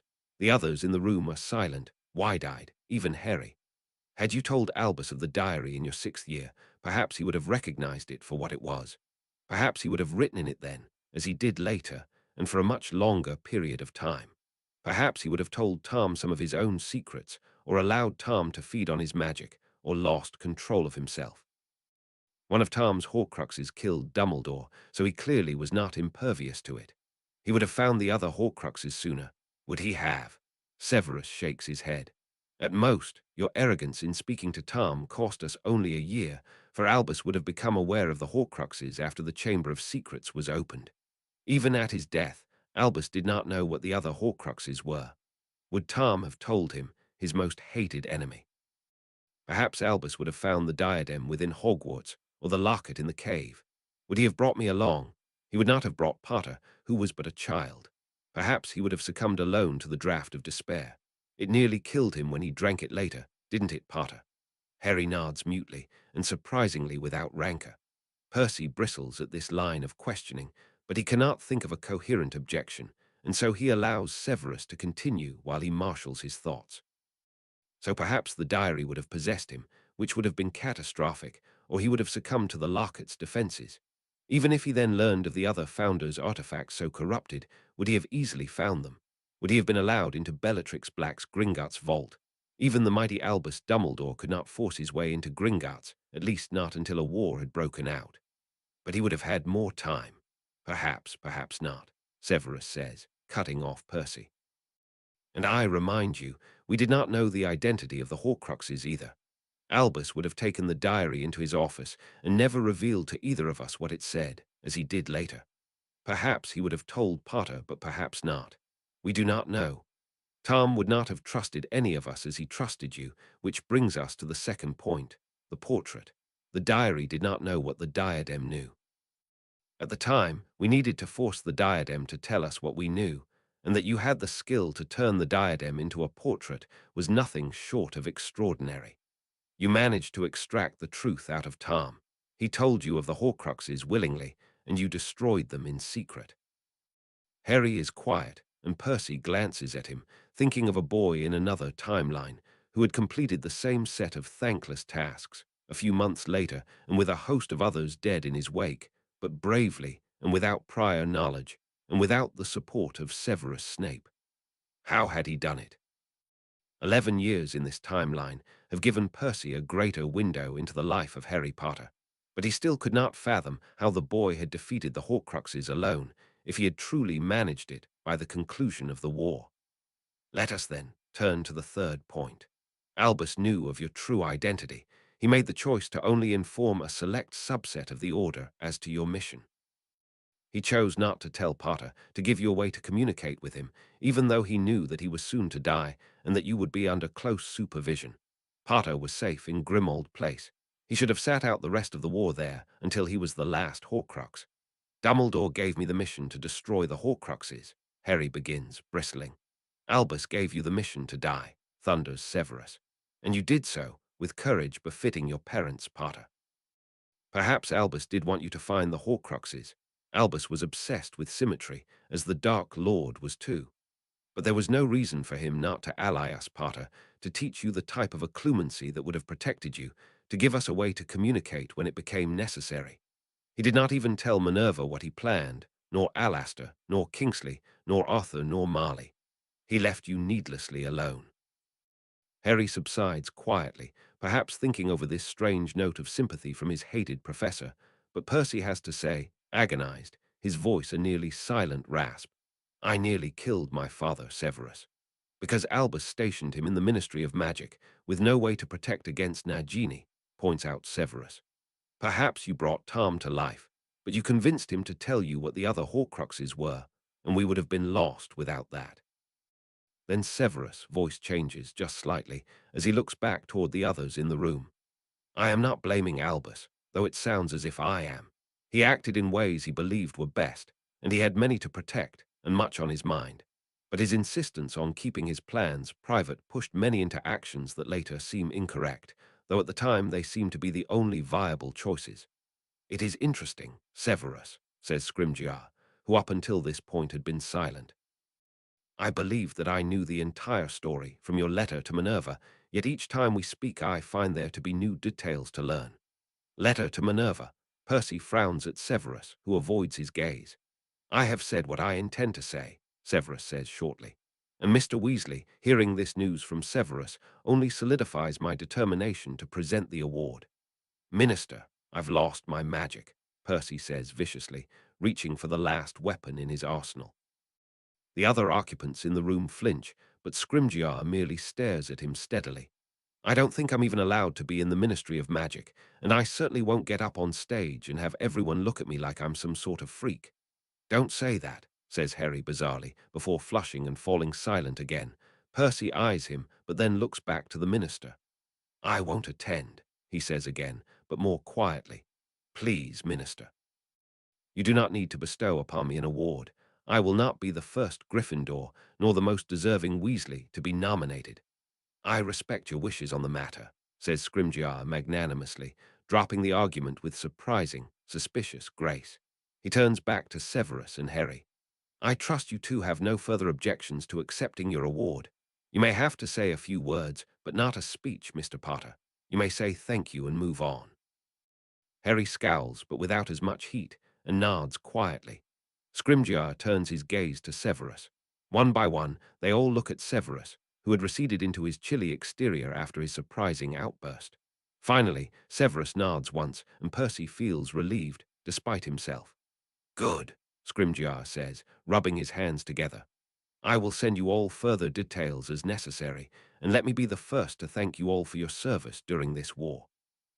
They make their awkward way outside of the room, where Tonks is nearly vibrating with impatience, perched on Percy's old desk. "Finally," she breathes when they file out, all avoiding each other's eyes, the thin bond of their acquaintance shattered without Scrimgeour to act as a common enemy. "You've got to come with me now. What's happened?" Ron asks, his hand going to his wand. "The Dementor," Tonks says, much to the trio's confusion. Percy wants to glare at her. "It's here. It arrived 15 or so minutes ago. It triggered my ward. We've got to go now. Who knows how long it will stay here." "What Dementor?" Hermione asks, but Tonks ignores her. Her eyes seek Percy's, who nods irritably. They would have needed Harry eventually. Perhaps the Dementor had sensed all of them gathered in the building and had come for that reason. Regardless, they cannot risk losing him, not when he could answer their final question. Despite the urgency, their way to the holding cells is slower than Percy would like, particularly because their odd grouping of people causes nearly everyone in their path to stop and gawk. Tonks tries to help by flashing her aura badge and hustling them along, but Percy cannot help but think that doing so will cause rumors. What official aura business could Harry Potter be engaged in with Severus Snape? Not to mention, Percy is now exceedingly certain that many people thought him dead, for the looks of shock he receives from some of the people that he recognizes trend toward the shocked and horrified, rather than the curious. He sees Liam, of all people, nearly drop a sheath of papers at the sight of him. "Explain it to them, will you?" Percy says brusquely to Tonks, hovering at the entrance to the inner room past the rows of holding cells. Harry, Hermione, and Ron have stopped to look in them, perhaps aghast, but Percy is too impatient to linger. Without waiting for an answer, he steps inside, Severus close behind. It is his Dementor. Percy is surprised both that he immediately recognizes him and that he immediately feels relief deep inside his bones. He knows that there is no guarantee that the Dementor will help them or that the news he will bring will be positive, but the Dementor is so oddly familiar to him that it brings him comfort nevertheless. "Hello," he says eagerly to the Dementor, who inclines its head slowly in response. "Hello. Thank you for returning. I mean, for heeding the summons. If you received the summons, I mean." Percy feels himself almost babbling and is glad that Harry and the rest are still outside. Severus, disapproving eyes on his back, helps him pull himself together. "I am sorry to call you here, but I need one last thing from you." "I have heard that from you before." Percy's head shoots up, but something in the Dementor's tone suggests humor, almost the echo of a laugh. "I cannot stay for long. We are gathering in the East, the largest gathering of our kind of our time." "I heard," Percy confirms. "Was that you that initiated it? Did you find what you were seeking?" "I sought answers, and I found some," the Dementor replies, "but there is much for my people to discuss. The wizard who called himself the Dark Lord left many of us free, more so than at any one time since we were bound. We must decide what to do with our freedom." Percy nods thoughtfully. He had not thought what the other communities must be grappling with in the wake of the final duel.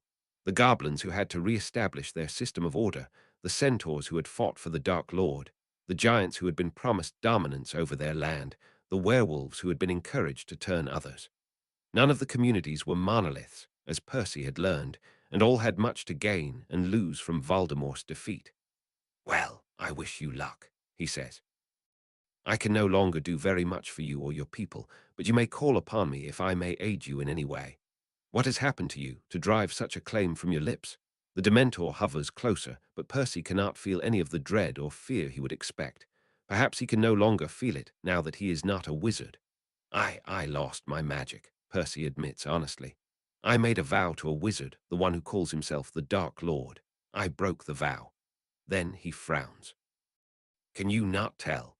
The Dementor regards him thoughtfully. Percy is only half aware of the others filing in behind him, silent and watchful. With a slow, deliberate movement, the Dementor raises its hand and spreads its skeletal fingers over Percy's chest, as if sensing something unseen.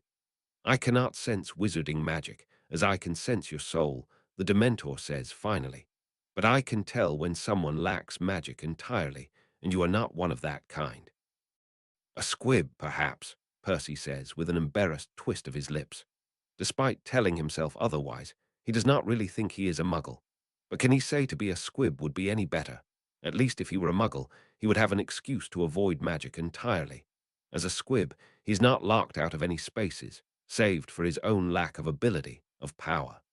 He flushes when he realizes that Harry and the others have joined them and are listening curiously. "It is beyond my understanding to say what you are capable of doing."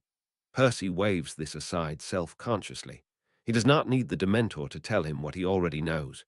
He's lost his magic, and there is no way to get it back. Instead, he says, "I need your help, if you may give it. The 7 Horcruxes that you have sensed for us before have been destroyed, or so we think. However, we have no way to confirm." The Dementor is quiet for several long moments, as he often is, floating silently in the space in front of Percy. Percy cannot help but be anxious as he waits for the Dementor to respond. Would be a lie to say that part of him, in the very back of his mind, has not had the thought that perhaps Tom is not dead. Perhaps he may still be in this world. The soul within the boy has been destroyed, the Dementor says presently, lifting a long finger to point at Harry, who shifts uncomfortably behind Percy, his robes rustling loudly in the room. "As is the soul that had previously been enmeshed in yours." But the one from the diadem, the portrait, Percy says, feeling numb at the confirmation. That one too. Yes, the Dementor says, and Percy exhales gustily, a sound like the whistling wind. I felt it when the soul of the wizard left this world entirely. It was not ferried by one of our own. It was destroyed. Percy tampers down a swelling of sadness for Tom, destroyed even in death, and turns back to the wizards assembled behind him. All gone, he says gruffly. The Horcrux inside Harry and all of the others. Severus' face is impassive, but the others have varying expressions of relief and curiosity. Percy turns back to the Dementor to avoid looking at any of them. Thank you, he says softly. Thank you for everything you have done for us. We owe you a debt, and we do not take that obligation lightly. The Dementor continues to regard Percy. Even as the teenagers shift impatiently behind Percy, Percy is caught by the intensity he can just make out emanating from under that dark, mysterious hood. The Dementor has something more to say to Percy, he can tell. But when the Dementor speaks, he says only, I wish to speak to the boy. Percy cannot entirely conceal the flash of impatience that crosses his face, but he hopes that only the Dementor had seen it, and perhaps the Dementor would not recognize the human expression for what it was. Instead, he turns around again to Harry and says brusquely, he wants to speak to you. Be polite. He has helped us greatly. You will hear his voice in his head, and you will respond out loud. Harry's face very clearly indicates that he wants nothing more than to leave this room and its confusing occupants behind, but he bravely steps forward and looks evenly at the Dementor. Hello, prompts Percy. Hello, Harry says, some of his antagonism melting away in the face of his awkwardness. Without the bristling anger, he looks far more like the Harry that Percy has known for years, the Harry that Percy had tried fruitlessly to protect, in his own, artless way. Thank you for what you have done for us. For the first time, Percy sees the effect of the Dementor speaking to another person. There is no sound, but Harry's face changes visibly as he reacts to whatever the Dementor has said inside his head. It is clear from the forcefulness of the Dementor's invisible gaze, the way his body is angled toward Harry, that he is saying something, but Percy has no idea what he may be sharing. It is infuriating to be so visibly locked out of the conversation, and Percy has to belatedly commend Severus and Tonks for being silent throughout Percy's earlier conversation at Azkaban. Percy can only watch as Harry's face grows tighter and tighter, drawing in on itself, his eyes green and dark under his wire-rimmed glasses. That's not true, he spits out, only to be silenced by whatever the Dementor says next. Finally, Harry can take it no longer, and he wrenches his gaze savagely from the Dementor and sprints from the room. Hermione and Ron exchange a look before they run after Harry. Tonks makes a gesture toward following them and then hesitates, clearly unsure of who demands her loyalty. Go after them, Percy says tiredly. Severus can bring me back if need be. We are safe here. Left alone with Severus, everything unsaid between them looms large. To avoid Severus, Percy looks back to the Dementor. What do you say to him? The boy did not understand what it meant to shelter another's soul in your own for so many years. The Dementor says with a hint of impatience. I merely informed him that his own soul would need to be carefully nourished for him to recover fully. And that made him so upset. I do not believe he has admitted that he has been injured, the Dementor says acerbically before turning its attention onto Percy. Much like you, young wizard. Percy wars between two denials before landing on, I am not a wizard. The Dementor ignores him. I can see more fully what has happened, but not everything. You must tell me. I would really rather not. The Dementor's voice is strong inside Percy's head. You must tell me, so I may assess the damage that it did for your soul to destroy another. I can see only the result, and I do not wish to guess at the cause. Percy contemplates asking Severus to leave, but of course, that is not a viable option for him. He can only begin to imagine what Severus would say if Percy dared such a thing. I can't, he says in a last desperate effort to escape. What does it wish for you to do? Severus says, stepping forward so that he is in line with Percy. He looks at the creature suspiciously, but his wand dangles from his fingers, as if to indicate that though he is not currently a threat, he could be very shortly. Percy shakes his head, his cheeks burning and his palms beginning to feel uncomfortably damp. Nothing. but Severus is not so easily deterred. It wishes for you to relate what happened, does it not? Percy shakes his head weakly, but they both know that it is a denial of what must be done, rather than any meaningful protest. Severus regards Percy thoughtfully, and Percy feels trapped in his gaze. Perhaps if they had parted on better terms. You did not love Tom. Percy could stomach the idea of Severus standing silently while Percy retold his sordid tale. As it is, the idea is nearly unthinkable. Percy, says Severus, and his voice is full of pity. Percy swallows around a lump in his throat. No wonder Severus pities him, the pathetic, useless shell of a person that he has become, that he has always been. I would like to hear what happened too, but I will not force you to tell me. The older wizard hesitates himself, and then adds, I understand that it may be trying. Looking at Severus' sallow face, Percy feels a great wave of embarrassment burst out of the dam obstinately built inside him. How can he refuse to tell his story when he had told Severus, to everyone, without the other man's permission? He turns away from Severus and looks only at the Dementor, who floats in front of him, nearly unmoving. The agelessness of the Dementor and its strange, menacing hood grounds Percy, or at the very least is easier to speak toward than Severus' all too familiar face. His words are short and clipped, and he twists his fingers together for nearly the entire time that he is speaking. He says only the basics, that he had used the stone to enter his soul and felt for Tom's soul and pulled him in two. Percy can sense Severus' impatience, the dozens of questions he undoubtedly has, but the other wizard does not interrupt, and Percy does not cease his slow, unsteady retelling. We went to Tom's soul first, he explains haltingly, describing as best he can the cold graveyard, the elemental howling of the winds, and the tear in the sky, like a rift in the clouds, where all the stars were streaming toward, and the rest of the sky was dark and lonely. He pauses, waiting for either Severus or the Dementor to interject, but both are silent, waiting for him to go on. Tom, he screamed at me to go away, Percy admits painfully. I managed to get us in my soul this time. It was Hogwarts as it had been in the past. Tom and I spoke. Percy gathers up his courage and reveals. I asked him if he wanted to heal himself, if he regretted what he had done. The Dementor stirs visibly. And did he? Percy pauses, his lips slightly open, as he recalls those taut final moments. Tom had not said anything explicitly, and Percy begins to explain that, but then he stops himself before the words are anything more than a gust of air between his lips. No, Percy replies, and the words feel like a betrayal, hanging in the air between them with a terrible finality. No, he didn't. Potter asked the Dark Lord the same thing, Severus says quietly. What is the significance of regret in this context? From Severus' involuntary flinch, Percy guesses that he too hears the Dementor's voice in his head. One's soul is constantly changing, the Dementor intones thoughtfully. To kill without cause, to harm another's soul. These acts harm your own soul, at times irrevocably. It is said that true contrition can repair this damage, though I have never seen it done. Severus looks rattled to have heard from the Dementor. Percy can feel the unease wafting off the other man as acridly as he can feel sweat collecting under his own armpits. To spare them both, Percy continues. A candle appeared in the space between us. I do not know why. I did not call for it specifically. He pauses again, but the Dementor does not jump in with a helpful explanation of what Percy's soul had conjured with its last strength.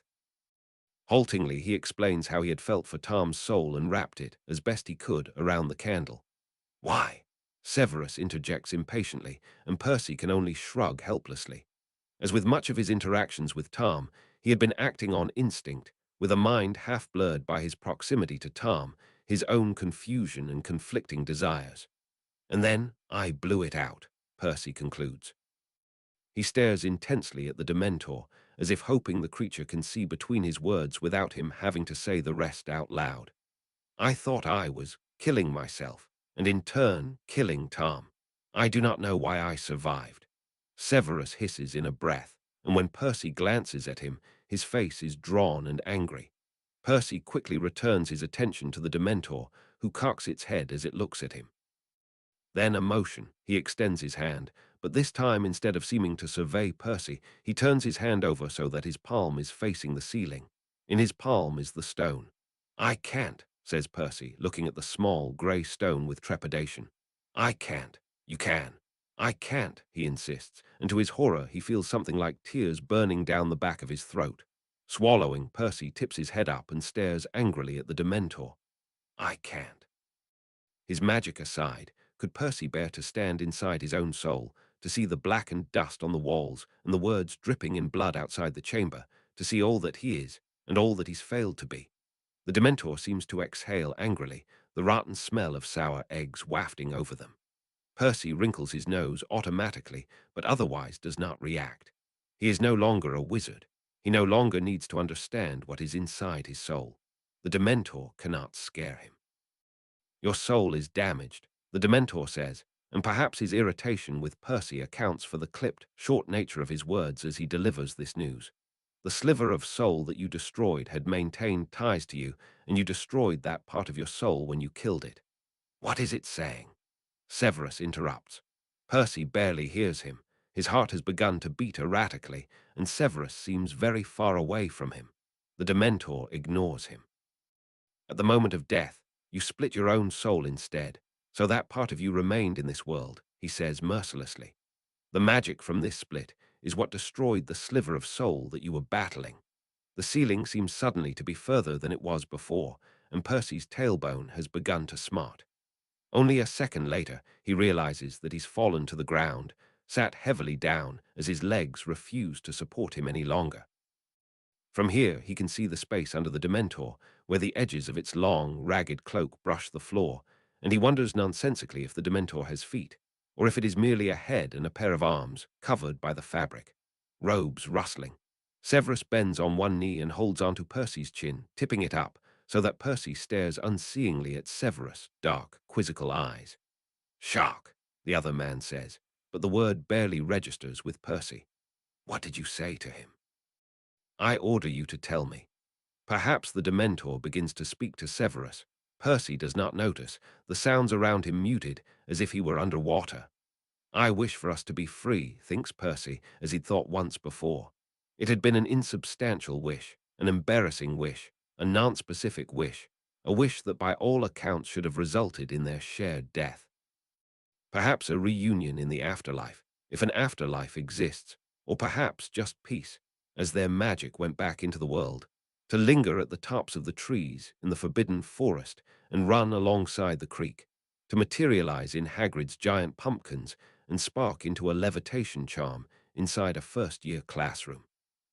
Percy had planned to wish for something else, but at the very end, that had been all that he had been able to muster, lost inside the haze of pain and agony and a deep-seated sadness, the echo of Tom's lips on his, the feeling of his magic slowly ebbing away. Free. Percy thinks of Crouch, the elder, and that awful night where Percy had not known whether he'd killed the man in a moment of weakness. He'd shoved with his magic and Crouch had flown off him, crumpled on the ground, but Percy had not killed him, though he died merely hours later, and some would argue, essentially by Percy's own hand. He thinks of Crouch, and he thinks of how pathetically relieved he had been, all of 1831. Years old, to know that despite it all, he was not a killer, at least not instinctively, at least not without cause. He thinks of his fear, that first detention with Severus, his soul like a dandelion in the wind, small bits of it tearing off. He thinks of his savage gladness when he had killed Bellatrix, the strange, arresting shame when he'd killed the Muggle, the revulsion that rose inside him when he watched the Dark Lord kill a small child over a Samhain fire. Percy had spent the last night of his life refusing to tally his rights and his wrongs. He had thought that he had left his final mark on the world, that he had made the choices that he'd had to make, that he would allow himself to be judged by whatever came after. But he had been asking himself the wrong questions. He had not thought to wonder whether he had gone irrevocably to the dark, whether his soul was worth saving, whether his life was worth living. He had thought only to wonder about the acts that he'd inflicted on the world, the lives saved or taken, not about his own soul, his own goodness. He had not spared a thought for his own redemption, his own contrition. Imagine the irony of him offering to help Tom heal when his own soul was damaged, frayed, soon to be split. In his last wish, he had wished for freedom for he and Tom. His magic, or his soul, or his mind, or whatever it was that made decisions for him, had reared its ugly head and performed a crude facsimile of the Horcrux ritual. Many years ago, he had read Evil Most Foul and thought to himself, with a sort of sick curiosity, that he could imagine the particulars of the ritual. Well, he must have retained that knowledge, somewhere deep inside him, for his natural instinct had been to split his soul forever. Perhaps his soul is like Tom's, a scream in the sky, an unending, unceasing scream of helpless anger. Perhaps he cannot enter his soul because he has damaged it beyond repair. He is not free, as Tom had not been free, nor the Dark Lord. He was bound by the chains of his own evil, and he had nobody to blame but himself, the rottenness at the very core of his being. Faintly, Percy becomes aware that he is moving through the air. Severus has levitated him and is settling him against the wall where he slumps, his eyes wide and horrified.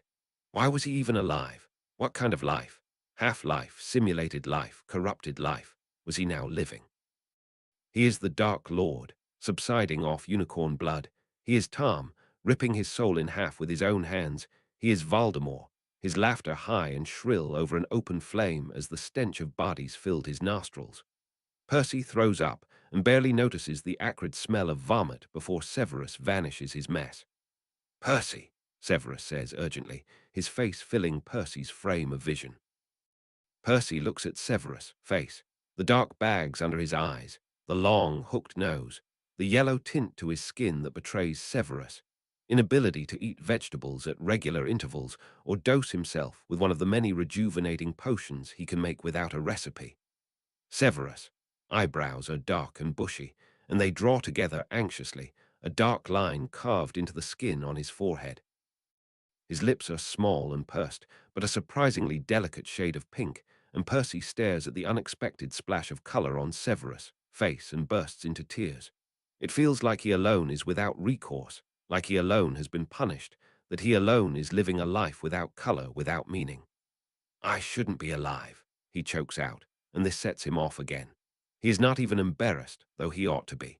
What could he do that is worse than what he has already done? Dementor hovers closer, but Percy feels numb. He does not hear Fred's voice, or his mother's, not even as the Dementor comes close enough to Percy to displace Severus and take his place in front of Percy. "You are not a Horcrux," he says, and the small tinge of worry that Percy hears in his voice makes Percy cringe into himself. Even the Dementor pities him. "You have sacrificed part of yourself to rid the world of a great evil." "Don't pretend like I've done a good thing," Percy bites out. He wipes his hand savagely across his face. "The good thing to do would have been to die." "Souls can change," says Severus urgently, and Percy blinks despite himself in surprise. "Didn't you tell me that? All of your talk about unbreakable vows and soul-sucked humans. Souls can indeed change. They change throughout your lives. I have seen it before many times." Percy had said the same thing to Tom. But I told Tom at the very end that he was irredeemable," Percy says pathetically.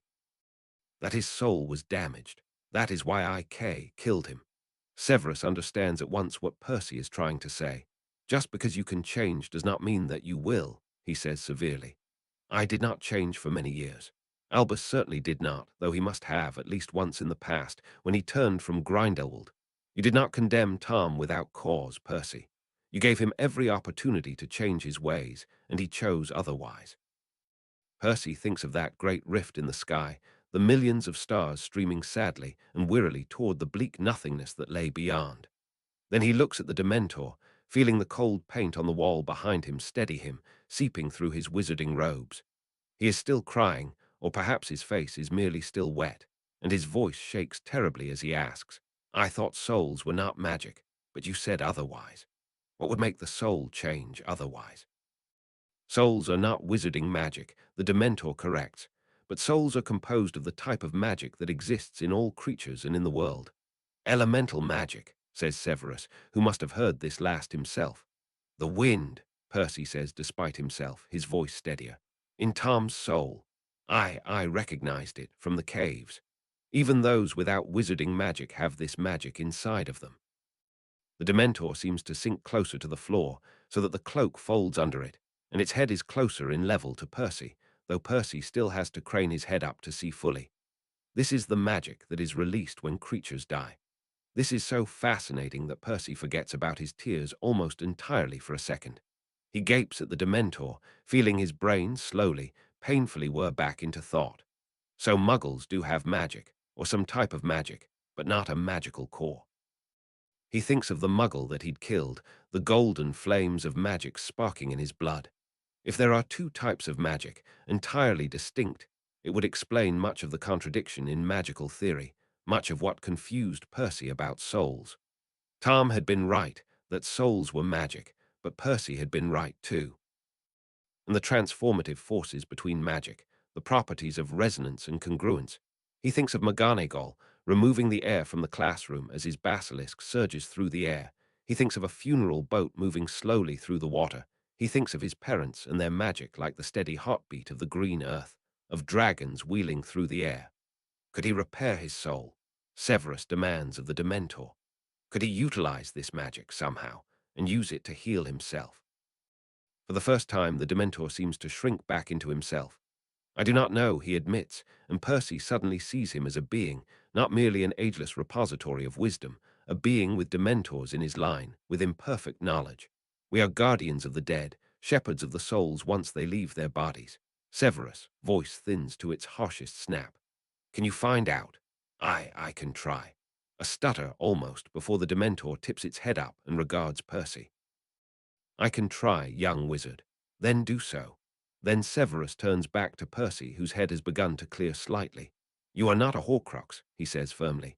You have damaged your soul, but so have I, haven't I? What did you do? Percy blinks at Sirius, feeling himself slowly come back to his body. He feels his pulse beating in his fingers and a cramp in his left leg, and it is odd, really, to feel such physical sensations after such a shock. Percy is almost surprised to feel himself alive and in a body, as if he had already died and returned as a ghost.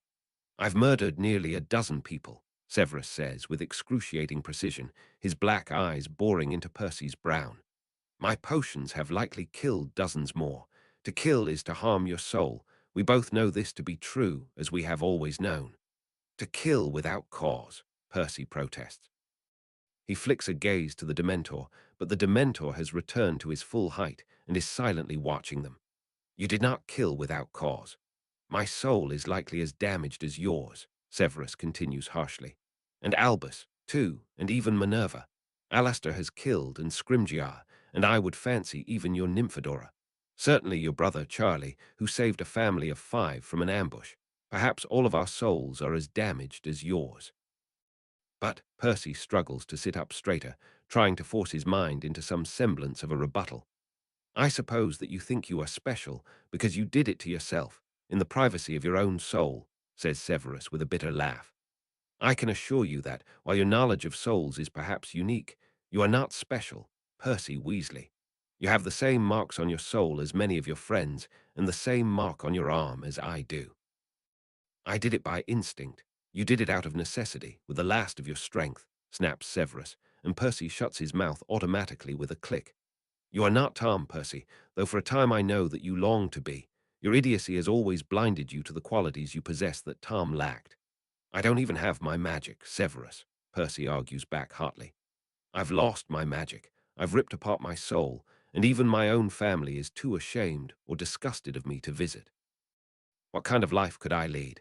Who would want to associate with me? There is no purpose to my continued living, Severus, and we both know this. If I were to ask one thing of you, it would be to live, Severus says, his voice heavy with irony, and Percy flushes angrily as he recognizes his own words. You bloody idiot. There are 4 possibilities ahead of us. You can regain your magic, but not your soul. You can regain your soul, but not your magic. You can regain both, or you can regain neither. You deserve to live, Percy, despite any of these outcomes.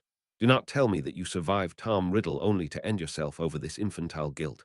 And what about you? Percy counters, his heart beating combatively and angrily in his chest, like a caged animal throwing itself against its bars. You were ready to die. How is your redemption going, Severus? Have you admitted that you deserve to live too? My sins are my own.